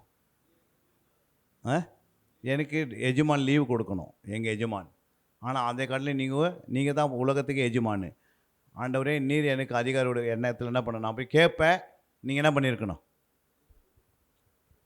ஒரு தம்பி என்கிட்ட படிச்சுன்னுக்கிறாரு, அவர் எம்டிஹெச் படிச்சுன்னுக்கிறாரு. அவர் போன வாரம் சாட்சி கொடுத்தாரு. அவர் என்ன சொன்னார்னா, பாருங்கள், நீங்கள் வேலை கொடுக்குறீங்க, ஆனால் 2வது வாரம் சனிக்கிழமை பைபிள் கிளாஸ். என்னது அப்படின்னு அந்த கம்பெனி மேனேஜர் சொல்லிட்டாரு. கம்பெனி மேனேஜருக்கு சொல்லியாச்சு, நீங்கள் இன்டர்வியூவில் சொல்லிட்டாரு. இன்டர்வியூவில் 2வது சனிக்கிழமை பைபிள் கிளாஸ் நான் போய் ஆகணும். சண்டே போயிடுறேன், 4 சண்டே. ஆனால் அந்த பைபிள் கிளாஸ் நான் அட்டன் பண்ணணும், எனக்கு அன்றைக்கி லீவ் தரணும். புரியுங்களா? அப்போ நான் வேலை செய்வேன், நீ அப்படி இல்லைன்னா நான் வேறு கம்பெனிக்கு போகிறேன் அப்படின்ட்டாச்சு. அப்போது என்னடா இது, எல்லாருக்குமே வேலை வாங்குறோமே, ஆனால் இவரு மட்டும் என்ன பண்ண முடியாது, அப்படி செய்தால் தப்பாகிடுன்னு நினச்சார். அப்போது இவருக்குன்னு தனியாக என்ன பண்ணாங்க, அந்த 2வது சனிக்கிழமை பைபிள் கிளாஸ்க்கு லீவ் கொடுத்துருவாங்க. ஏன்னா இவர் ஆண்டவர்கிட்ட சொல்லி ஜெபம் பண்ணிட்டார். புரியுங்களா? இன்றைக்கி அந்த விசுவாசி ஒரு சர்ச்சையை நடத்துகிற அளவுக்கு அந்த பாஸ்டர் இருக்கிறாரு. அப்போ நீங்கள் கர்த்தருக்கு தேவனுடைய வார்த்தைக்கு கீழ்ப்படிந்தால் எஜமானையே கீழ்ப்படிவாங்க. உனக்கு நீ போய் என்ன கேட்டாலும் உனக்கு உதவி செய்வாங்க. தானியேல் தேவனுக்கு கீழ்ப்படிந்ததுனால சட்டம் சொல்லுது 30 நாள் ஜெபமே பண்ணக்கூடாது. ஆனால் 30 நாள் என்ன பண்ணார் தானியேல்? ஜெபம் பண்ணார், சென்ட்ரல் கவர்மெண்ட்டில் வேலை செய்துக்குன்னு. அதனால் ஜெபம் பண்ணால் அவங்களுக்கு சட்டம் என்ன சொல்லுது? சிங்க குகையில் போடணும். ஆனால் அந்த எஜமான் சொல்கிறாரு, உன் தேவனை கர்த்தர் உன்னை தப்பி வைக்க வல்லவராக இருக்கிறான்னு சொன்னார். தப்பி வச்சார் இல்லையா? புரியுங்களா? யாரெல்லாம் காட்டி கொடுத்தா அவங்கள தூக்கி உள்ள போட்டாங்களே இல்லையா? ஒரு செகண்டில் சிங்கம் சாப்பிட்டுச்சு. உனக்கு யாராவது விரோதமாக எழுந்தாங்கன்னா அது வாய்க்காது போயிடும். ஏன் அப்படின்னா உன்னோட கர்த்தர் இருப்பார். உலகம் அவருடையது, அவர் உலகத்தை மீட்டுட்டார். பிசாசுக்கிட்ட இந்த உலகத்தை ஏசு சிலுவையில் என்ன பண்ணுறாரு? மீட்டுட்டார். கையெழுத்து குலைத்து அவர் மேலே எழுதிட்டார் பிதா. இப்போ இயேசு பேர் தான் உலகம் இருக்குது. இப்போ உலகத்தில் நீ அவர் பிள்ளையாக இருந்தால் உனக்கு எல்லா இடத்துலையும் உனக்கு என்ன இருக்கும்? எந்த இடத்துல வேலை போட்டாலும் வேலை கிடைக்கும். உன்னை யாரும் தூக்கவே முடியாது. ஒரு இடத்துல தூக்கினா ஒரு இடத்துல வேலை கொடுத்துருவாங்க. ஏன்னா தேவன் என்ன பண்ணுவார்? உனக்கு விரோதமாக எழும்புகிற உன் பட்சத்தில், உனக்கு விரோதமாக யார் எழும்புனா உன் பட்சத்திலே வருவாங்களாம். ஈசாக்கு விரோதமாக எத்தனை பேர் எழும்புனாங்க. கட்சியில் என்ன சொல்லிட்டாங்க? ஆண்டவன் பக்கம் இருக்கிறாரு, உங்களோட நான் சேர்ந்துக்கிறேன் அப்படின்ட்டாங்க. அல்லேலூயா. அப்போ தேவன் உன்னோடு இருக்கிறது, உனக்கு நீ பொறுமையாக காத்துனே இருக்கணும், வசந்தபடி வாழ்ந்து காட்டணும். அப்போ ஆலயத்துக்கு நீங்கள் வரத்துக்கு எதுக்குன்னா இந்த வேதத்தை அறிகிறது தான். வேதத்தை அறிந்தால் தான் ஆராதனை ஃபஸ்ட் கிளாஸாக இருக்கும், ஜெபம் ஃபஸ்ட் கிளாஸாக மாறும், துதி ஃபஸ்ட் கிளாஸாக மாறும், ஜெபம் ஃபஸ்ட் கிளாஸாக மாறும், முழங்கால் கரெக்டாக நிற்பீங்க. வேதத்தை அறிகிற அறிவில் வளர வேதத்தின்படி வாழ ஆரம்பிச்சிடுங்க. அல்லேலூயா. அப்போ வேதத்தின்படி ஆசீர்வதிக்கிறார் ஆண்டவர். எத்தனை மடங்கு? 100 மடங்கு ஆசீர்வாதத்துக்கு ஆண்டவர் உண்மை பொழிவார். உன்னை தூக்கி ஆண்டவர் சிங்காசனத்தில் வச்சுப்பார். அல்லேலூயா. அப்படின்னா நீ எங்கே வேலை செய்கிறியோ அங்கே நீ ஒரு ஆரம்பத்தில் ஒரு இடத்துல செக்ஷனில் ஏதோ ஒரு இடத்துல வேலைக்காரனாக இருந்தாலும் உன்னை எல்லாருக்கும் முன்னாடி கொண்டு உன்னை ஒரு பெரிய ஆளாக்கி ஆண்டவர் விட்டுருவார். கர்த்தரால் முகடவே முடியாதா? ஆண்டவரால் ஆகாத காரியம் ஒன்றுமே இல்லை. புரியுங்களா? அதனால தான் வேதனை என்னன்னு தெரிஞ்சிருக்கணும். வசனம்னா 2 அல்லது 3 வார்த்தைகள் இணைந்தால் ஒரு வசனம் உருவாகுது. ஒரு வார்த்தை என்றால் 2 அல்லது 3 எழுத்து எங்கே இணைகிறதோ அது ஒரு வார்த்தையாக உருவாகிறது. அல்லேலூயா. அப்போ உனக்கு வார்த்தைனே தெரியணும். அந்த வார்த்தை தான் இயேசுவாக மாறுது. அந்த வார்த்தை 2 அல்லது 3 சேரும் போது அது வசனம் இயேசுவாக மாறுது. இயேசு அதிகாரமாக மாறாரு. 2, 3 வசனம் எங்கே இருக்குதோ அங்கே ஒரு அதிகாரம் உருவாகுது. 2 அதிகாரம் எங்கே 3 அதிகாரம் இருக்குதோ ஒரு புஸ்தகமாக மாறுகிறது. அல்லேலூயா. அப்போ 66 புஸ்தகம் சேர்ந்து ஒரு வேதமாக மாறுகிறது. வேதமே ஆண்டுடைய இருதயம் மாறுகிறது. ஆண்டுடைய இருதயத்தை அறிவதற்கு நீ இரவு பகலும் உட்காந்து அதை தியானிக்கணும், ஆராயணை தேடணும். எப்படி 8 மணி நேரம் வேலை இருந்தாலும் 8 மணி நேரம் நீ தூங்கினாலும் 8 மணி நேரத்தில் 4 மணி நேரம் நீங்கள் உங்கள் சொந்த வேலை பார்த்தாலும் ஒரு 4 மணி நேரம் ஆண்டவருக்காக சமூகத்தில் தினந்தோறும் உட்காந்தா தான் வரிகளை போக முடியும். அல்லேலூயா. எதை வந்தோம் போனோம் அடிச்சுக்கணும் பிடிச்சிக்கணும் எதை திருந்து எடுத்துட்டோம் அதெல்லாம் என்ன பண்ண மாட்டார் ஆண்டவர். நான் திருவிருந்து எடுத்துட்டா அது ஒன்று போதுமா? திருவிருந்து பரிசுத்தம் உள்ளது. அல்லேலூயா. நீ பரிசுத்தம் வந்தால் தான் எடுக்க முடியும். நீ உலகத்தில் இருக்கிற பாவத்தெல்லாம் செய்யிட்டு வந்து திருவிருந்து எடுத்தால் என்ன பண்ண மாட்டார் ஆண்டவர்? ஏற்றுப்பாரா? நம்ம வந்து பரிசுத்தமாய் எடுக்கணும், பரிசுத்தம் இல்லாத எடுத்துக்கலாமா? அப்போ பரிசுத்தப்படுத்துறது எது? கீழ்ப்படிது பரிசுத்தம். நேரத்தோடு வரவங்க பரிசுத்தம். மேய்ப்பனுடைய வார்த்தை கீழ்ப்படிந்து நடந்தால் பரிசுத்தம். உபவாசத்துக்கு வரவங்க பரிசுத்தம். இரவு ஜபத்துக்கு வரவங்க பரிசுத்தம். சபையில் என்னென்ன நடக்குதோ அத்தனைக்கு நீ ஜெபம் பண்ணினே இருந்தால் தான் ஆண்டவர் உனக்கு வழி வச்சு தரப்பார். நீங்கள் சபை ஏதோ நடந்துக்கிட்ட அது வந்து ஃபாஸ்ட்டு வேலை, அவர் உபவாசம் பண்ணின்னுக்கிறாரு, அவருக்கு வேலை இல்லாத அவர் சுற்றின்னு எடுக்கிறாரு, ஏதோ நம்மளை நடத்துறதுக்காக அப்படின்னு நீ நினச்சிங்கன்னா தப்பாக எண்ணம் பண்ணுறக்கூடாது. இல்லையா? இந்த பட்டணத்தில் இடுக்கமான வாசலில் போகிறவங்க, இடுக்கமான வாசலில் போகிறவங்க எவ்வளோ? சிலர் தான். 100 பேர் வந்திருப்பீங்க, எவ்வளோ பேர் போவாங்க பரலோகத்துக்கு? சிலர் தான். ஏன்னா சிலருக்கு வந்து நான் இல்லை. அந்த சிலர் ஏன் சொன்னால் இடுக்கமான வாசல் வழியாக உட்பிரவேசிக்கிறவர்கள் சிலர். அப்போ இடுக்கனா என்ன? உபவாசத்துக்கு வர முடியாது, இரவு ஜபத்துக்கு வர முடியாது, சண்டே வரத்துக்கு ரொம்ப கஷ்டம், காணிக்கை கொடுக்கணும்னா கஷ்டம், தசமாங்க கொடுத்து கஷ்டம், எப்படியாவது ஏமாற்றினுக்கலாம் அப்படின்ட்டு நம்ம ஆண்டு போயினே இருப்போம். புரியுங்களா? ஒழுங்கும் கிரமம் நடப்பது கஷ்டம், கீழ்ப்படுது மேய்ப்பர் கடுப்பது கஷ்டம். புரியுங்களா? நம்ம ஏதோ வந்து மெம்பர்ஷிப்பாக இருக்கலாம். ஐயா வந்து நான் மறிக்கும் போது கல்லறையில் எனக்கு ஒரு இடம் கொடுப்பாரு, அதுக்காக நான் சர்ச்சுக்கு வந்திருக்கிறேன். சிலவங்க எனக்கு பையனை கல்யாணம் பண்ணோம், அதுக்காக வருவாங்க. சிலவங்களுக்கு வந்து எதுக்கு வருவாங்க? சில நிச்சயத்துக்காக வருவாங்க. சிலவங்க வந்து வியாதி படும் போதெல்லாம் எனக்கு ஃபாஸ்ட்டாக என்ன பண்ணுவார், வந்து ஜாம் பண்ணிட்டு போவார். நான் என்ன பண்ணுவாருக்கு, கால்னா அரைனா 10 பைசா 10 ரூபாய் 20 ரூபாய் என்கிட்டேருந்து நான் கொடுத்துருவேன். இல்லையா? அதுக்கான வருவாங்க. சிலர் தான் என்ன பண்ணுவாங்கன்னா, பரலோகம் போய் சேரணுன்னு சொல்லி இதுக்காக இரவும் பகலும் ஜெபம் பண்ணுவாங்க, இதுக்காக உபவாசத்தில் இருப்பாங்க, இதற்காக தியாகம் பண்ணுவாங்க.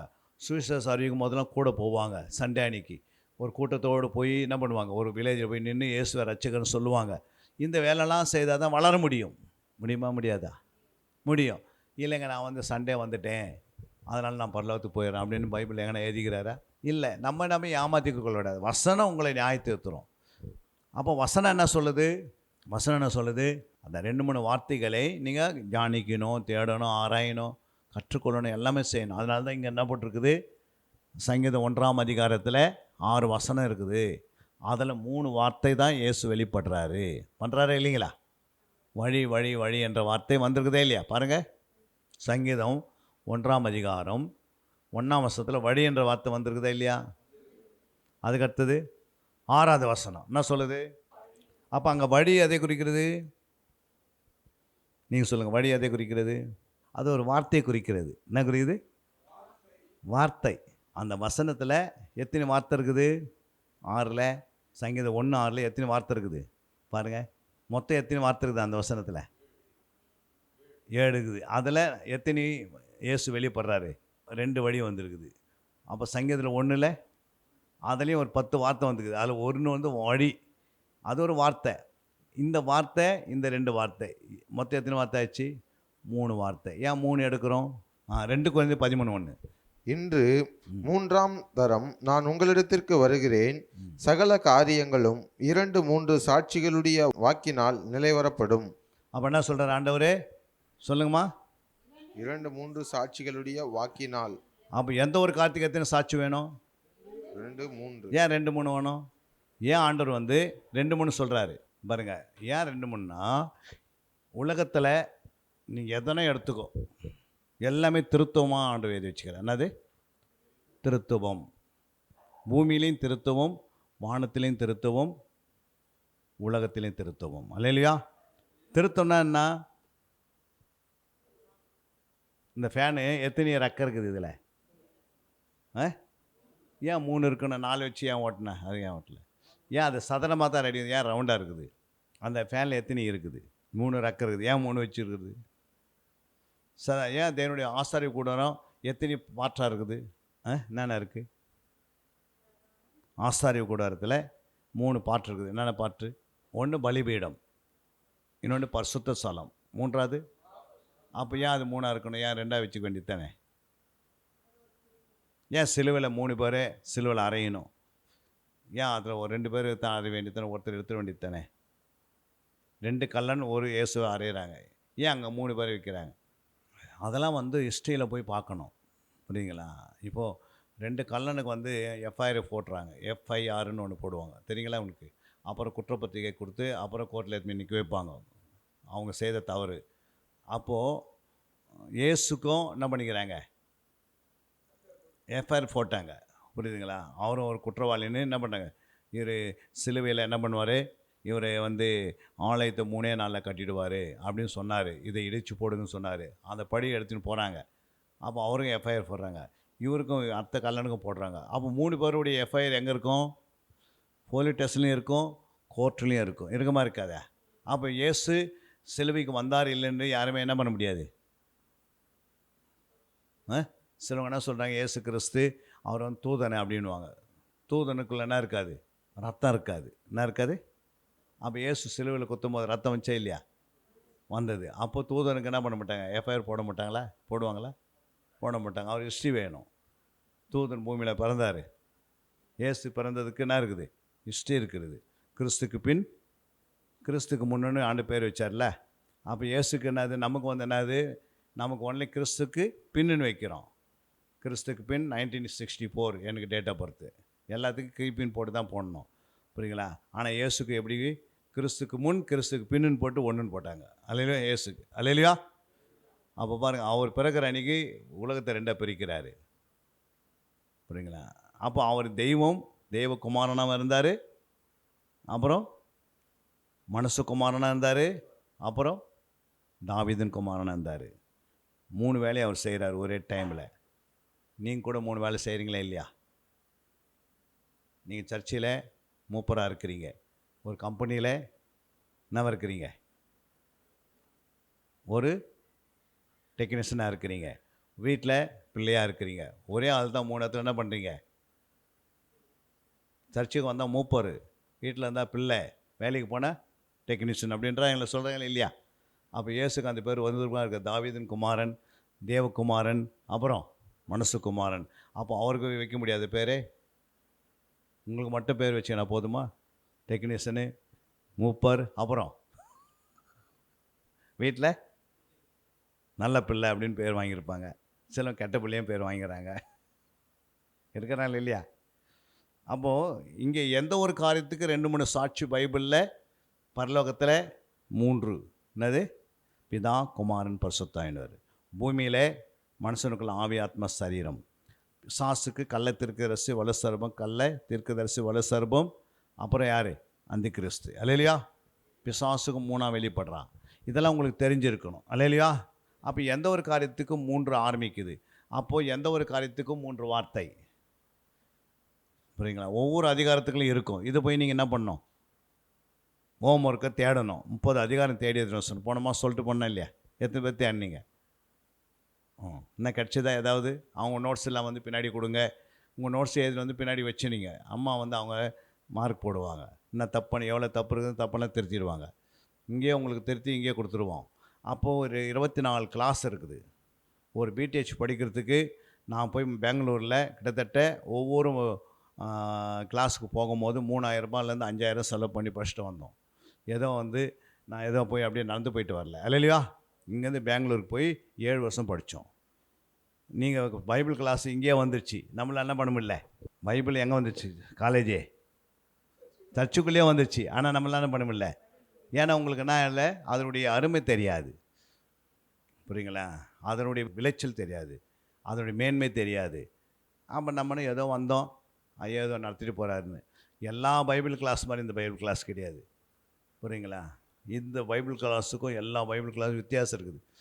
இது வரைக்கும் நான் ஏதாவது கட்டுக்கதை அதெல்லாம் சொல்லியிருக்கேன்னா, வசனத்தை வச்சு தான் வசனத்தில் அடிக்கிறது, அல்லையா?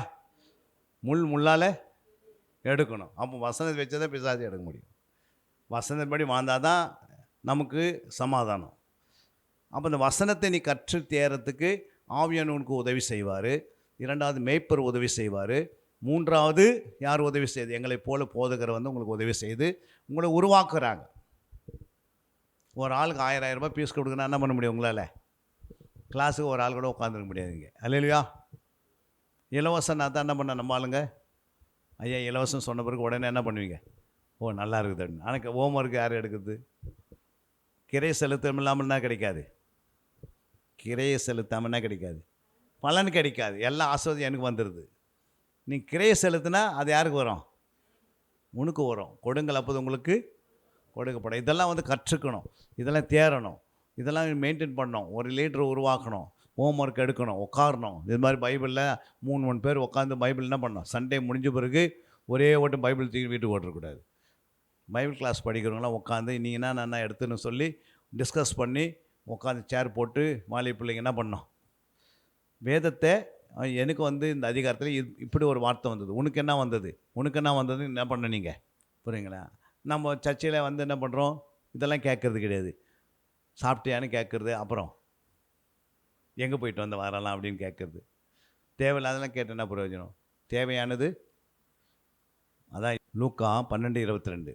பின்னும் அவர் தம்முடைய சீஷனை நோக்கி, இப்படி இருக்கிறபடியினால் எண்ணத்தை உண்போம் என்று உங்கள் ஜீவனுக்காகவும் எண்ணத்தை உடுப்போம் என்று உங்கள் சரீரத்திற்காகவும் கவலைப்படாதிருங்கள் என்று உங்களுக்கு சொல்லுகிறேன். அடுத்தது, ஆகாரத்தை பார்க்கிலும் ஜீவனும் உடையை பார்க்கிலும் சரீரமும் விசேஷித்தவைகளாய் இருக்கிறது. பாருங்கள், அதில் எது விசேஷம்? ஜீவனும் இல்லை, எது விசேஷம்? ஒன்று ஜீவன், அடுத்தது சரீரமும். சரீரம். எதை பார்க்கலையும் ஃபஸ்ட்டு என்ன சொல்கிறாரு?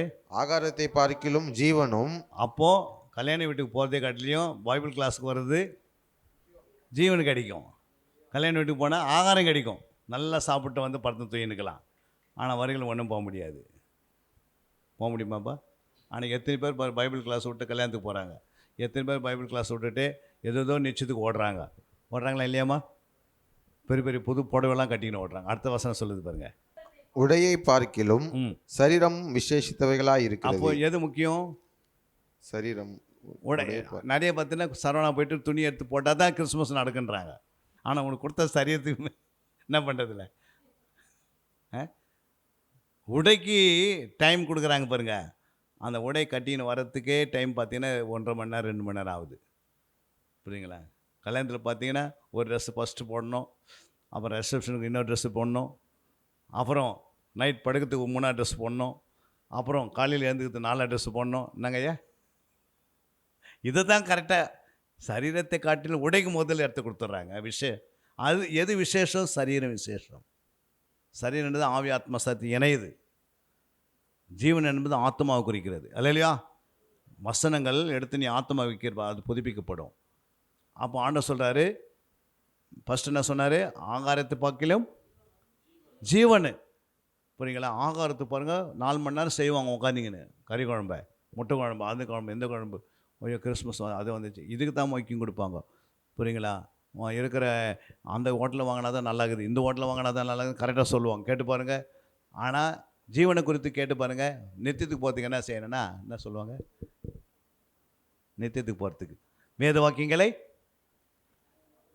ஆராய்ந்து பார்த்தா கிடைக்குது, நித்திய ஜீவன் கிடைக்குது. அது தெரியாது. ஆனால் இது கேட்டு பாருங்கள். அந்த ஹோட்டலில் வாங்கிட்டு வந்தால் எப்படி இருக்கும், இந்த ஹோட்டலில் வந்து அவர் வந்து செய்தால் தான் நல்லாயிருக்கும் அப்படின்னும். அது வேணாம் சொல்ல. ஆண்டவர் பேசுகிறாரு, ஆகாரத்தை காட்டிலும் ஜீவன் முக்கியம், மேலானது, மேன்மையானது என்றாரு. உன் உடையை பார்க்கலையும் சரீரம் மேன்மையானது என்றாரு. ஆனால் இன்றைக்கி சரீரத்துக்கு கொடுக்க வேண்டிய நேரத்தை கொடுக்கல, உன் ஜீவனுக்கு கொடுக்க வேண்டிய கொடுக்காம இந்த ஆகாரத்துக்கும் உடைக்கே சுற்றி உலகத்தை சுற்றி டைம் வேஸ்ட் பண்ணி நான் அந்த நாட்டுக்கு போனேன், இந்த நாட்டுக்கு போனேன், இந்த நாட்டுக்கு, எந்த நாட்டுக்குன்னா போ, ஆனால் வரிகளை போக முடியாது. போக முடியுமா? முடியாது. ஏன் முடியாதுன்னா நீ எது முக்கியம்னு உனக்கு தெரியல. சாப்பாட்டுக்கு அடிச்சுன்னு சாவுறாங்க எத்தனையோ இடத்துங்க நான் பார்க்குறோம். அதுவும் யார்? கிறிஸ்துவர்கள். புரியுங்களா? சோத்துக்கு சண்டை, புரியுங்களா? உடைக்கு சண்டை, புரியுங்களா? ஏன் காரணம் என்னன்னா அவங்களுக்கு எது மேன்மை தெரியல. ஏசு சொல்கிறா பாருங்க, எது மேன்மை? ஆகாரத்தை பார்க்கிலும் ஜீவன் மேன்மையானது, உடை காட்டிலும் சரீர மேன்மையானது. இதெல்லாம் நான் உனக்கு சரீரம் உனக்கு என்ன வேணுமோ அதை நான் தருவேன். புரியுங்களா? ஆனால் எது முக்கியம்னு உனக்கு தெரியுதா? அல்லேலூயா. அப்போ வேதம் தான் முக்கியம். இதன்படி வாழ்ந்தால் தான் முக்கியம். அதன்படி வாழ்ந்து காட்டணும். அதுக்கு தான் தியானம், அதுக்கு தான் ஆராயணும், அதுக்கு தான் தேடுறோம். அதெல்லாம் உங்களுக்கு ட்ரைனிங் வேணும்னா நீங்கள் இந்த பைபிள் கிளாஸில் இரவும் பகலும் இந்த வேதத்துக்கு முதல் இடத்த கொடுத்தா தான் கிளாஸ் என்ன பண்ணோம். போன மாதம் வரும்போது நிறைய பேர் வந்திருந்தாங்க, இப்போ கம்மியாயிடுச்சு. அடுத்த மாதம் வரும்போது இதுவரை கம்மியாகும். ஏன் அப்படின்னு பிசாசுக்கு தெரியும், இவங்க வேதத்தை அறிந்தால் பரலோகத்தில் நுழைவாங்க. அதில்லாதே நிறைய பேர் கொண்டு வந்து உள்ளே சேர்த்துருவாங்க. ஆனால் இவங்க வேதத்தை அறியாதபடிக்கு இவங்க கண்கள் என்ன பண்ண போகிறேன், நான் இறங்கி வேலை செய்யணும். வேத பாடம் நடக்குதுன்னா அதுக்கு முன்னாடி நீங்கள் ஜெபம் பண்ணி ஆயத்தமாக இருக்கணும். சும்மா வந்து டக்குன்னு வேத பாடத்துக்கெல்லாம் வர முடியாது. ஏன்னா வேதத்தை அறிந்தால் பிசாசுக்குன்னா உண்டாது, சவுக்கடி உண்டாகுது. அதனால தான் வேதத்தை அறியாதபடிக்கு நம்ம கண்கள் என்ன பண்ணிடுறாங்க, குருடாக்கி உன்னை வந்து பலவீனப்படுத்தி உன்னை சர்ச்சையில் உட்கார வச்சுடுவான். ஆனால் முடியவோ நித்திய ஜீவன் இருக்காது, அது நித்திய நரகமாக மாறிடுது. அதுக்கு என்ன காரணம், நம்ம நினைப்போம் ஐயோ ஞானஸ்தானம் எடுத்துட்டோம் பரலோகத்துக்கு போயிடுவோன்னு நினைப்போம். ஞானஸ்தானம் பரலோகத்துக்கு ஆரம்பம் நிலை, அல்லையா? அது பரலோகம் உள்ள நுழையத்துக்கு தான் ஆலயத்துக்கு கொண்டு வராரு. ஞானஸ்தானம் எடுத்த பிறகு பரலோகத்துக்கு டைரெக்டாக போயிடலாம். ஞானஸ்தானம் ஐயா பிதா குமாரன் பசுத்தாவின் நாமத்தினால ஞானஸ்தானம் கொடுத்த பிறகு கரை ஏறின பிறகு நமக்கு உடனே மரணம் சந்தித்து எங்கே போயிடுவோம், பரலோகம் போயிடலாம். ஆனால் ஏன் ஆலயத்துக்கு கொண்டு வந்து விட்டார், நீ ரட்சிக்கப்பட்ட, உன் வீட்டார் இப்போ ரட்சிக்கப்படணும். இப்போ அவங்கள கொண்டு வரது தான் இங்கே வச்சு உட்கார வச்சுருக்கிறாரு. நீ ரட்சிக்கப்பட்டுட்டு நீ போய் வீட்டில் போய் எப்படி இருக்கிற அவங்களோட சண்டை போட்டால் அப்போ அவங்க இயேசுவை ஏற்றுக்கொள்ளவே மாட்டாங்க. ஏற்றுப்போகாமா சொல்லுங்கள். ஓ இவரே இவ்வளோ சண்டை போட்டால் அவங்க கடவுள் எவ்வளோ பேர் சண்டை போடுவார் சொல்லுவாங்களா, சொல்ல மாட்டாங்களா? இப்போ நான் ரட்சிக்கப்பட்டு ஞானஸ்தானம் எடுத்துகிட்டு ஒயிட் அண்ட் ஒயிட்டில் நிற்கிறேன், 3ஆம் நாள் பார்த்தா தேர்வில் நின்று சண்டை போட்டுக்கிறோம். அப்படின்னா அர்த்தம், நீ உனக்குள்ள மாற்றங்கள் வரணுன்னா உனக்கு முக்கியமானது ஞானஸ்தானம் எடுத்துகிட்டு பிறகு நீ பாவ மன்னிப்புக்கென்று ஞானஸ்தானம் எடுத்துகிட்டு பிறகு நீ தேவனுடைய சமூகத்தை, உன் மேய்ப்பனுடைய சத்தத்தை, ஆணுடைய சத்தத்துக்கு கீழ்ப்படிந்து ஒழுங்கு கிரமமாக நீ விடாமுயற்சியில் ஜபத்திலையும் வேத வசனத்திலையும் உன் வேலை போக, உன் தூக்கத்தை போக, மீதி நேரத்தை கர்த்தருடைய சமூகத்தை ஓடி வந்து உட்காந்து ஜப நேரத்தை அதிகப்படுத்தினே இருந்தால் உன் வாழ்க்கையில் மாற்றங்கள் வரும். ஏதோ வாரத்துக்கு ஒரு நாள் வந்து போகிறோன்னா மாற்றங்கள் நிறைய வராது. உன் வாழ்க்கை நிம்மதி எல்லாமே அழிஞ்சு போயிடும், ஆத்மா செத்து போயிடும். அப்புறம் செத்து போன ஆத்மா என்ன பண்ண முடியாது, உயிர்ப்பிக்க முடியாது. வசனம் தான் ஒரு மனுஷனை உயிர்ப்பிக்கிற வல்லமை. அந்த வசனத்தை நீ அறிகிற அறிவில் வளர்ந்துனே இருந்தால் உயிரடைந்து என்ன பண்ணுவேன், மற்றவங்களுக்கு உயிர் கொடுக்குற அளவுக்கு மாறுற, அல்லையா? நீ ரட்சிக்கப்பட்டுட்ட, நீ உயிரடைந்தாய். இப்போ நீ போய் மற்றவங்களுக்கு சொல்கிற, ஐயோ நீ நரகத்துக்கு போயிடுப்பா, உனக்காக நான் ஜெபம் பண்ணுகிறேன், நீ சிகரெட் பிடிக்காதே, நீ தண்ணி அடிக்காதுப்பா, உனக்காக நான் ஜெபம் பண்ணுறேன், நீ அவனுக்கு குரல் கொடுத்துனே இருப்ப, ஒரு நாள் அவன் மனம் திரும்புவான், அல்லையா?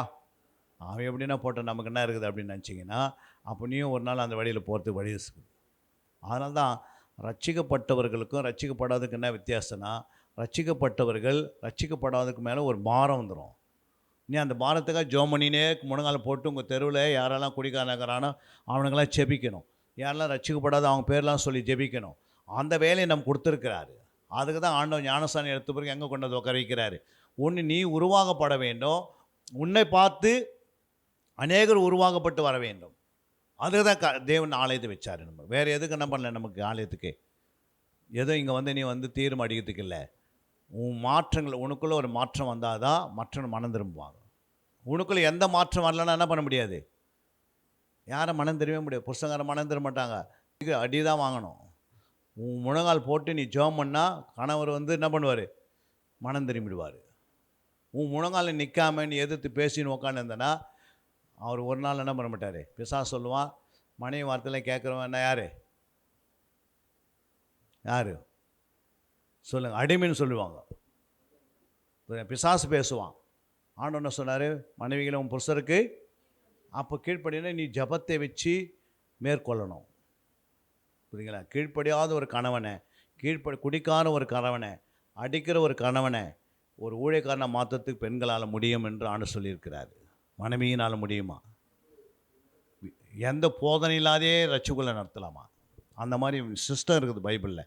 அப்போ நீ முழங்கால் படிட்டு ஜெபம் பண்ணி கண்ணீர் விட்டு, ஆண்டவரே அண்ணாலே போல் வந்து தேவன் ஆலயத்தில் வாரத்துக்கு ஒரு நாள் என்ன பண்ணோம், 10 கிலோமீட்டர் நடந்து வர, அங்கேருந்து நடந்து வர உன்னை பார்க்குறாரு ஆண்டவர். என் பிள்ளை வந்து அவர் வீட்டுக்கார் ரட்சிக்க போகிறதுக்கு 10 கிலோமீட்டர் நடந்து வந்து எங்கே வராங்க, தேவனுடைய ஆலயத்தில் வந்து முழங்கால் போடுறாங்கன்னா நாளைக்கு ஆண்டவர் ஒரு வாகனத்தை, உனக்கு சொந்த வாகனத்தை கொடுத்துருவார்.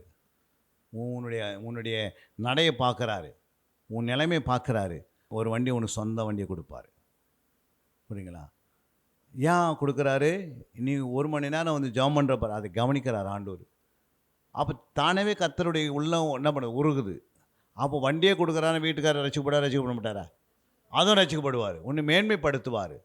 நீ கணவர் ரசிக்கப்படலன்னு சொல்லிவிட்டு ஊரெல்லாம் வந்து ஃபோன் பண்ணிக்கின்னு, மாமியாருக்கு ஃபோன் பண்ணுறது, மாமனாருக்கு ஃபோன் பண்ணுறது, மச்சனுக்கு ஃபோன் பண்ண வேண்டியது, அங்கே ஃபோன் பண்ணுறது, இங்கே போனது, பக்கத்து வீட்டில் போய் சொல்கிறது, என் வீட்டுக்காரன் அப்படி பண்ணுறான் இப்படி பண்ணுறான்னு சொல்லியிருந்தா அது தீ மாதிரி பற்றிக்கின்னு என்ன பண்ணுது? அப்புறம் கணவனுக்கே போய் சேர்ந்து பிசாசு என்ன சொல்கிறான், நீ என்ன மனைவி போட்டு என்ன பண்ணு, அந்த சர்ச்சைக்கே போகாதபடி என்ன பண்ணு, தடை பண்ணு அப்படின்னு சொல்லிவிட்டு அவர் போட்டு பெரிய பெரிய என்ன பண்ணுறாரு? வேலையை செய்ய ஆரம்பிச்சிடுறாரு. பண்ணுறாங்களா இல்லாமா? உலகத்தில் நடக்குதா இல்லையா? நம்முடைய வேலை என்ன? நம்முடைய தேவன் உயிரோடு இருக்கிறார். அல்லேலூயா. மரித்தேன் சதா காலங்களிலும் உயிரோடு இருக்கிறார். யார்? சர்வ வல்லவர், சர்வ வியாபி, சர்வ ஞானி. அவரை போல ஒரு தேவன் உலகத்தில் இல்லை. உலகத்தை ஜெயித்தவர், பிசாசு ஜெயித்தவர், தலையை நசைக்கினவர். அவருடைய பாதத்தில் முழங்கால் பொடியிட்டு நீ கண்ணீரோடு ஒரு சொட்டு கண்ணீரை விட்டுட்டு போய்ப்பாரு, உன் வீட்டுக்காரர் பொம்மர் மாதிரி சுற்றுவார் ஒரு நாளைக்கு. அல்லேலூயா. உங்கள் தெருவில் இருக்கிறவங்களாம் பொம்மர் மாதிரி சுற்றுவாங்களை பார்க்கும்போது, புரியுங்களா? அந்த அளவுக்கு உங்களுக்கு என்ன வரும்? ஓ, பரிசுத்தவான் வந்திருக்கிறாங்க, புரியுங்களா? ஓ, இவர் பரிசுத்த, இந்த அம்மா வந்து பரிசுத்தவானுங்க, இவங்க ஜெபம் பண்ணால் அந்த வீடு ஆஸ்வதிக்கப்பட்டது, இவங்க கால் வைத்து அந்த வீடு ஆஸ்வதிக்கப்பட்டது, இவங்க நடந்து போகிற இடம் ஆஸ்வதிக்கப்பட்டது. நீ நடந்து போகிறனாலாம் நான் உனக்கு தருவேன்னு சொல்கிறதுக்கு என்ன காரணம்? உன் காலை பரிசுத்தமாகிடுது. அல்லேலூயா. ஒரு வீட்டுக்கு போய் நீ ஜெபம் பண்ணுறீங்க, அது ஜெபத்தை ஏற்றுக்கினான்னு அவங்க ரட்சிக்கப்படுறாங்க. இல்லைனா அந்த கால் மண்ணை நீ தூசிட்டு ஏற்று போட்டுன்னா அவங்க ரட்சிக்கப்படாத போயிடுவாங்க. அல்லேலூயா. அப்போ எந்த அளவுக்கு பாருங்கள், காலில் இருக்கிற மண்ணு கூட ஆண்டவர் என்ன கொடுக்குறாரு? கனத்தை கொடுக்குறாரு. அல்லேலூயா. அப்போ இந்த வேதத்தை நீங்கள் என்ன பண்ணணும்? ஒரு அதிகாரத்தை தினந்தோறும் எடுக்கணும். சங்கீதம் 2ஆம் அதிகாரத்தில் என்ன இருக்குது பார்த்து முடிக்க போகிறோம். சங்கீதத்தில் 3 வார்த்தை கண்டுபிடிங்க பார்க்கலாம். என்னென்ன வார்த்தை இருக்குது? சங்கீதம் வாசிக்குமா? சங்கீதத்தில் எத்தனை வசனம்? அதிகாரத்தில் எத்தனை வசனம் இருக்குது? எத்தனை வசனம் இருக்குது? ஒரு அதிகாரத்தில் 12 வசனம் இருக்குது.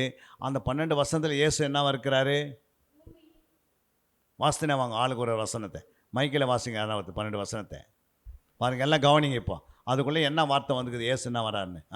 ஜாதிகள் கொந்தளித்து ஜனங்கள் விருதா காரியத்தை சிந்திப்பானேன். கர்த்தருக்கு விரோதமாகவும் அவர் அபிஷேகம் பண்ணினவருக்கு விரோதமாகவும் பூமியின் ராஜாக்கள் எழும்பி நின்று அதிகாரிகள் ஏகமாய் ஆலோசனை பண்ணி அவர்கள் கட்டுகளை அறுத்து அவர்கள் கயிறுகளை நம்மை விட்டு எரிந்து போடுவோம் என்கிறார்கள். பரலோகத்தில் வீற்றிருக்கிறவர் நகைப்பார், ஆண்டவர் அவர்களை இகழுவார். அப்பொழுது அவர் தமது கோபத்திலே அவர்களோடு பேசி தமது உக்கிரத்திலே அவர்களை கலங்க பண்ணுவார். நான் என்னுடைய பரிசுத்த பர்வதமாகிய சீயோன் மீதில் என்னுடைய ராஜாவை அபிஷேகம் பண்ணி வைத்தேன் என்றார். தீர்மானத்தின் விவரம் சொல்லுவேன். கர்த்தர் என்னை நோக்கி, நீர் என்னுடைய குமாரன், இன்று நான் உம்மை ஜனிப்பித்தேன், என்னை கேளும். அப்பொழுது ஜாதிகளை உமக்கு சுதந்திரமாகவும் பூமியின் எல்லைகளை உமக்கு சொந்தமாகவும் கொடுப்பேன். இருப்பு கோலால் அவர்களை நொறுக்கி குயக்கலத்தைப் போல அவர்களை உடைத்து போடுவீர் என்று சொன்னார். இப்பொழுதும் ராஜாக்களே உணர்வடையுங்கள், பூமியின் நியாயாதிபதிகளே எச்சரிக்கையாயிருங்கள். பயத்துடனே கர்த்தரை சேவியுங்கள், நடுக்கத்துடனே களி கூறுங்கள். குமாரன் கோபம் கொள்ளாமலும் நீங்கள் வழியிலே அழியாமலும் இருக்கும்படிக்கு அவரை முத்தம் செய்யுங்கள். கொஞ்ச காலத்திலே அவருடைய கோபம் பற்றி எரியும். அவரை அண்டிக் கொள்ளுகிற யாவரும் பாக்கியவான்கள். இப்போ என்ன பட்டிருக்குதுல? ஏசுனா வராரு இல்லை? 3 வார்த்தை. இப்போ வழின்னு இடத்துல அது மாதிரி இருக்குதா? வேறு ஏதாவது வந்திருக்குதா? 1ஆம் அதிகாரத்தில் வழின்னு வந்துக்குது. 2ஆம் அதிகாரத்தில் என்ன வந்துக்குது? ஏசுனா வெளிப்படுறாரு வார்த்தையாக. 3 வார்த்தை என்னென்ன வந்துக்குது பாருங்கள். கோபம் கோபம் கோபம்னு 3 இடத்துல வந்தது. நீங்கள் வாசிக்கும் போதே கவனிக்கலை. ஏன்னா அந்த மாதிரி வாசிக்கிறதுக்கு உங்களுக்கு என்ன இல்லை, இது வரைக்கும் பயிற்சி இல்லை. இனிமேல் தான் பயிற்சி உருவாகுது. அல்லேலூயா. அப்போது கோபம் எங்கெங்கே வருது? 12ஆம் வசனத்தில் 2 முறை வருது கோபம். அடுத்தது 5ஆம் வசனத்தில் கோபம் வருது. இப்போ கோபம் கொள்ளாமல் வருது இல்லை? அப்போ அது யார்? அப்போ ஏன் ஆண்டு கோபப்படுறாரு? அவரை நீங்கள் முத்தம் செய்யணுமே செய்யக்கூடாது. முத்தம் செய்யணும் என்ன பண்ணுறது? யூதாஸ் மாதிரி முத்தம் செய்ய சொன்னார். கோபத்தை அடக்கணுன்னா என்ன பண்ணுவோம்? அது ஒரு விவேகி வேணும். என்ன வேணும்? ஒரு ஞானமெல்லாம் வேணும். அல்லேலூயா. பைபிளில் போய் பாருங்கள், கோபத்தை அடக்குகிறவன் யாருன்னு பாருங்கள். ஒரு விவேகி இருந்தால் அவன் குளிர் மனம் உள்ளவனா. என்னது குளிர் மனம் என்னது? Air condition. அவன் விவேகி ஏர் கண்டிஷனா. ஏசி போடுறோம்ல, ஏசி போட்டால் ஒரு வெயிலேருந்து வந்தால் உங்களுக்கு எப்படி ஆகுது? இப்போ வெயிலேருந்து வரீங்க, ஏசி ஃபுல்லாக போட்டு வச்சுக்கிறாங்க, உள்ளே நுழைஞ்ச பிறகு உனக்கு குளுங்குள்ள இருக்குமா, ஒரே நான் ஓடிடுறேன் வெளியின்னு ஓடுவாங்களா? அப்போ அந்த வெயிலுடைய தன்மை என்ன பண்ணுது? இந்த ஏசியுடைய தன்மை என்ன பண்ணுது? அந்த வெயிலை அவ்வளோ உஷ்ணத்தில் வந்த ஆள் எவ்வளோ செகண்டில் என்ன ஆகிடுது? கூலாக்கி விடுது. அதுக்கு என்ன காரணம்? அதுக்கு அந்த ஏசி காரணம் இல்லை, வெயிலேருந்து வரவங்களுக்கு. அப்போ அந்த வெயிலுடைய அருமை நேரில் வந்திருக்கு, அந்த ஏசியில் வந்திருக்கு. பாப்பா 1/2 மணி நேரம் ஆயிடுச்சு, கொஞ்சம் வாப்பா வெளியே என்ன சாப்பிடுவா அப்படின்னா என்ன சொல்கிறாங்க? இல்லை ஒன்று கொஞ்ச நேரம் என்ன பண்ணிக்கிறேன், இன்னும் ஒரு 1/2 மணி நேரம் என்ன பண்ணிக்கிறேன் நான் சொல்கிறவன் இல்லையா? என்னப்பா? அப்போ அது ஏர் கண்டிஷன். அது மாதிரி எவ்வளோ டெம்பரேச்சர்லேருந்து வெளியிலேருந்து வந்தவங்க அப்படின்னா, ஒருத்தர் எவ்வளோ கோவப்பட்டாலும் புரியுங்களா, இந்த விவேகம் உள்ள ஒரு மனுஷன் என்ன பண்ணிவிட்டு வரான்? ஒரே ஒரு வார்த்தை சொன்ன பிறகு அந்த டெம்பரேச்சர் 0க்கு வந்துடுமா. அது மாதிரி பக்கமாக ஒரு வார்த்தை சொல்லுவாரான் விவேகி. தேவையில்லாத வார்த்தைலாம் பேச மாட்டார். சிலவங்க பார்த்தீங்கன்னா பேசும்போதே கோவப்படுவாங்க. ஏன் கோவப்படுறாங்க? இவர் பேசும்போது அவர் கோவப்படுவார். அதுக்கு என்னம்மா காரணம்? ஏன் கோவப்படுறேன்னா, அந்த பேச்சு எப்படிக்குது? டென்ஷன் உருவாகிற மாதிரி பேசுகிறாரு. அதே சாந்தமாக பேசுனா, ஐயா வாங்க உட்காருங்க, கவலைப்படாதீங்க, எல்லாம் பார்த்துக்கலாம், ஏன் நீங்கள் இவ்வளோ கஷ்டப்படுறீங்க, உங்களுக்கு நான் உதவி செய்கிறேன் அப்படின்னு சொல்லும்போது ஆகுது? அவங்க மேலே போனவர் எங்கே வராரு? டவுனில் வந்தது. ஏன்னா அவன் பேசின வார்த்தை. அப்போ தான் இயேசுக்கிட்ட எல்லாம் வராங்க. என்ன இயேசுக்கிட்ட எல்லாம் ஏன் வரதுக்கு காரணம்னா, அவர் யாரையும் என்ன பண்ண டென்ஷன் பண்ணுறது பேசலை. அவர் எப்படி பேச விவேகமாக பேசினார். இல்லையா? அந்த அவர் பேசின ஒவ்வொரு வார்த்தையிலும் ஆச்சரியப்பட்டாங்க. புரியுங்களா? இப்போ ஏமசானம் பேசும்போது ஆச்சரியப்படுறாங்க. புரியுங்களா? கோவப்படுறவங்களாம் வராங்க, அமைதிக்குள்ளவராக வராங்க. ஏன்னா அந்த வார்த்தையில் என்ன இருக்குது? ஜீவன் இருக்கிறது. நீங்கள் அது மாதிரி பேச கற்றுக்கணும். இல்லையா? பேச்சிலேயே என்ன செய்யலாம்? ஆத்ம ஆதாயம் செய்யலாம். இல்லையா? ஃபோனில் கூட எப்படி எடுத்து பேசணும், ஒருத்தர்கிட்ட எப்படி பேசணும் அப்படின்னு ஆவியான ஒன்று கற்றுக் கொடுப்பார். இல்லையா? பேச வேண்டிய நீங்களே எல்லாம் பசுத்தாவின்னு என்ன பண்ணுவார்? அந்த நேரத்தில் பேசுவார். அப்போ ஆவியான ஒன்றுக்குள்ளே இருக்கணும், அழகாக பேசுவார். நீங்கள் ஒரே வார்த்தை சொல்லுவீங்க, அந்த வியாதி போயிடும். ஒரே ஒரு வார்த்தை சொல்லுவீங்க, விசுவாசமுள்ள வார்த்தை, அந்த வியாதி அவங்கள விட்டு ஓடிப்படும் ஒரே இதில். இல்லையா? அந்த மாதிரி நீங்கள் வந்து வசனத்தை அறிஞ்சிடணும். அப்போ பாருங்கள், கோபம்னு இயேசு வெளிப்படுறாரு. கோபம்ன்றது ஒரு வார்த்தை. கர்த்தர்ன்றது கேரக்டர். என்னது கர்த்தர்? என்னன்னா கேரக்டர். என்ன இங்கிலீஷில் கேரக்டர், தமிழில் என்ன சொல்லுவோம்? கேரக்டர். குணன்றது தான் வார்த்தை. கேரக்டர் என்னென்னா ஆள் தத்துவம். என்னது? ஒரு ஆளை குறிக்கும். நம்ம இங்கே வார்த்தை தேடுறோம், நீங்கள் கர்த்தர்னு சொல்கிறீங்க. நான் கர்த்தரை சொன்ன வார்த்தையை தேட சொன்னேன், கேரக்டர் தேட சொன்னா என்னப்பா? நீதிமான், அதுக்கு என்ன வித்தியாசம்? நீதி சப்ஜெக்டு. புரியுங்களா? அது மாதிரி தான் நான் சொன்னேன், வார்த்தை தான் எடுக்கணும். நீதிமான் வந்தது அப்படின்னு எடுக்கக்கூடாது. இப்போ கோபம், அதே கோபக்காரன் வந்துச்சுன்னா அது எடுக்கக்கூடாது. புரியுங்களா? அப்போ கோபக்காரன்றது எடுக்கக்கூடாது, கோபன்றது எடுக்கலாம். ரட்சிப்புன்னு எடுக்கலாம், ரட்சகர்னு எடுக்கக்கூடாது. ரட்சகர்ன்றது கேரக்டராக போயிடுது. அப்போ கேரக்டர் ஆராய்ச்சின்னு சொல்லும் போது அன்றைக்கி எடுப்பீங்க நீங்கள். ஆனால் இப்போ வார்த்தை எடுக்கணும். ஏன்னா முதல் வார்த்தை தான், அப்புறம் தான் வசனம், அப்போ தான் கேரக்டர். இல்லை வசன ஆராய்ச்சின்னு ஒன்று இருக்குது பைபிளில், வார்த்தை ஆராய்ச்சின்னு இருக்குது. இது அதிகார ஆராய்ச்சி. இதுக்கு பேர் என்னது? அதிகார ஆராய்ச்சியில் ஒவ்வொரு அதிகாரத்தில் 3 வார்த்தை வந்திருக்கும். அப்போ இதெல்லாம் போய் உட்காந்து தேடணும். ஏன் தேடணுன்னா, இது ஆண்டவர் எழுதி வச்சுட்டாரு. புரியுங்களா? அப்போ இந்த வார்த்தை தான் என்ன மாறுது? உனக்கு வார்த்தை என்னமா மாறுது? இன்னைக்கு பார்த்தீங்கன்னா காலையில் எழுந்துக்கிறீங்க. புரியுங்களா? காலையில் 5 மணிக்கு எழுந்து 4 மணிக்கு எழுந்து ஜெபம் பண்ணுறீங்க. அப்போது காலையில் எழுந்த பிறகு அங்கே 3 இடத்துல வந்து தூக்கம்னு வருது. பின்னாடி வார்த்தை பார்த்தீங்கன்னா கந்தைன்னு வருது. அன்றைக்கி பைபிள் வாசிக்கும் போது என்ன செய்வீங்க? காலையில் 4 மணிக்கு ஜெபம் பண்ணணும், ஜெபம் பண்ண முடியல, 7 மணிக்கு எழுச்சிக்கினீங்க. இப்போ எழுந்து பைபிள் படித்தா 3 இடத்துல தூக்கம்னு வந்துருக்குது, 3 இடத்துல கந்தைன்ற வார்த்தை வந்துக்குது. என்ன பண்ணுவீங்க? கந்தைகளை உடுத்தி கொள்வீங்க, கந்தை மாதிரி ஆகிடுவீங்க. கந்தை எதுக்கு யூஸ் பண்ணுவோம்? கந்தைகளை எதுக்குமா யூஸ் பண்ணுறோம்? கந்தை துணிகளை வேஸ்ட்டான இடத்துக்கு பயன்படுத்துகிறோம். இல்லை பிடிக்கிறதுக்கு அவ்வளோதான். அவங்க அதுக்கு தான் யூஸ் பண்ணுவாங்க. அதிகமாக தூங்குறவங்க, அதிகமாக சாப்பிட்றவங்க, அதிகமாக சோம்பேறிங்களாம் வந்து கர்த்தர் பயன்படுத்தவே முடியாது. கர்த்தருக்கு யார் தேவை? சுறுசுறுப்பு உள்ள. அதிகாலை 4 மணிக்கு எழுந்து ஜெபம் பண்ணால் கிருபை பெருகிடும். ஃபஸ்ட்டு கிருபை ஊற்றுவார். 5 மணிக்கு ஜெபம் பண்ணால் ஆசீர்வாதத்தை ஊற்றுவார். 6 மணிக்கு ஜெபம் வந்து அற்புதம் செய்வார். அது பிறகு எதுவுமே முடியாது. அது மேலே எழுந்து ஜெபம் பண்ணுறதுக்கு எதுவுமே நடக்காது. அல்லேலூயா. அப்போ உன் ஜெபம் அதிகாலை 4ஆம் ஜாமத்தில் ஜெபிச்சிருக்கணும். ஜெபம் பண்ண முடியுதா? 4ஆம் ஜாமத்தில் முடியுதாப்பா? 4 மணிக்கு எழுந்து ஜெபம் பண்ணால் என்ன கிடைக்கும்? கிருபை கிடைக்கும். 5 மணிக்கு ஜெபம் பண்ணால் ஆசீர்வாதம் கிடைக்கும். 6 மணிக்கு ஜெபம் பண்ணால் அற்புதம் நடக்கும். ஆனால் நடு ராத்திரி ஜெபம் பண்ணால் எல்லாமே கிடைக்கும். அப்போ நடு ராமத்தில் தான் நாங்கள் ஜெபம் பண்ணுறோம். நைட்டில் 12 மணிக்கு 12 மணிக்கு முழங்கால படிட்டு ஜெபம் பண்ணுறதுக்கு என்ன காரணம்னா இதுதான் ஆசீர்வாதம். அல்லேலூயா.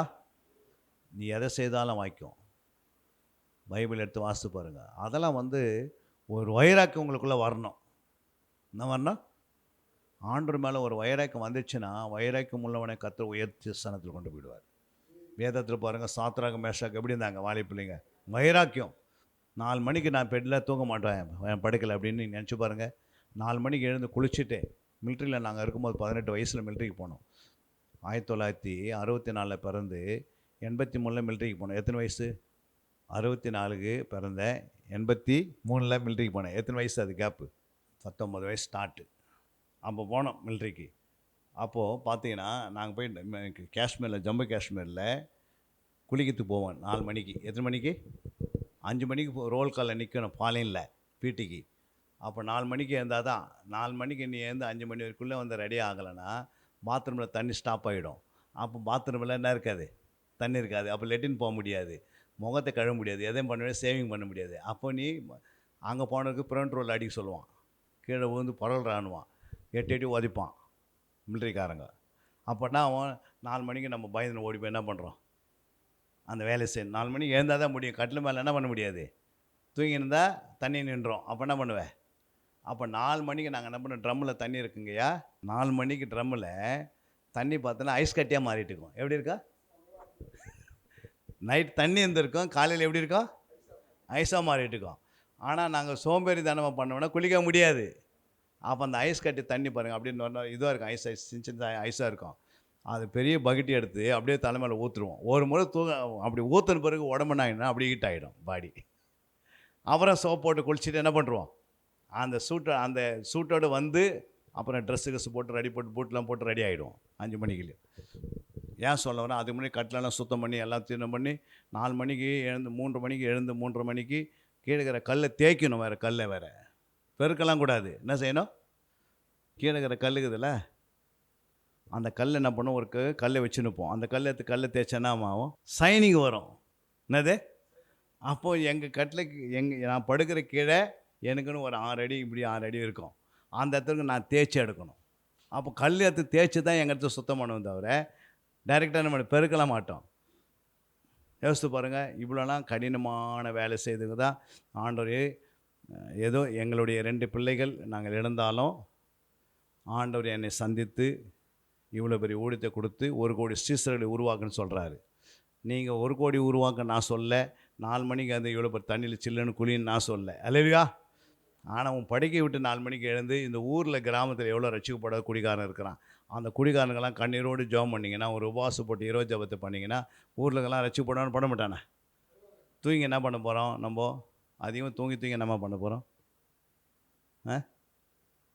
தூங்கினா கந்தை தான் உடுத்தி வச்சுக்கிறேன், தரித்திரம் வந்துடுது. புரியுங்களா? ஒரு மாலை பிள்ளைங்க 4 மணிக்கு எழுந்து சர்ச்சையில் வந்து 2 ஹவர் ஜெபம் பண்ணிட்டு போனால் என்ன இருக்கும்? 2 ஹவர் நீங்கள் 4 மணிக்கு எழுந்து ரெடி ஆகி வாழை பிள்ளைங்க வரைக்கும் வந்து ஆலயத்தில் முழங்கால் படிட்டு கை கோத்து ஜெபம் பண்ணால் ஊர் ரட்சிக்கப்படுமா? ரட்சிக்கப்படாதா?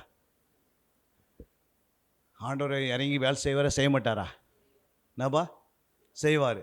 அப்போ 4லேருந்து எத்தனை மணிக்கு எழுந்துக்க போகிறீங்க ஜபத்துக்கு? எனக்கு இல்லை, உங்கள் வாழ்க்கை ஆசீர்வதிப்பதற்காக, உங்கள் ஊரை ஆசீர்வதிப்பதற்காக.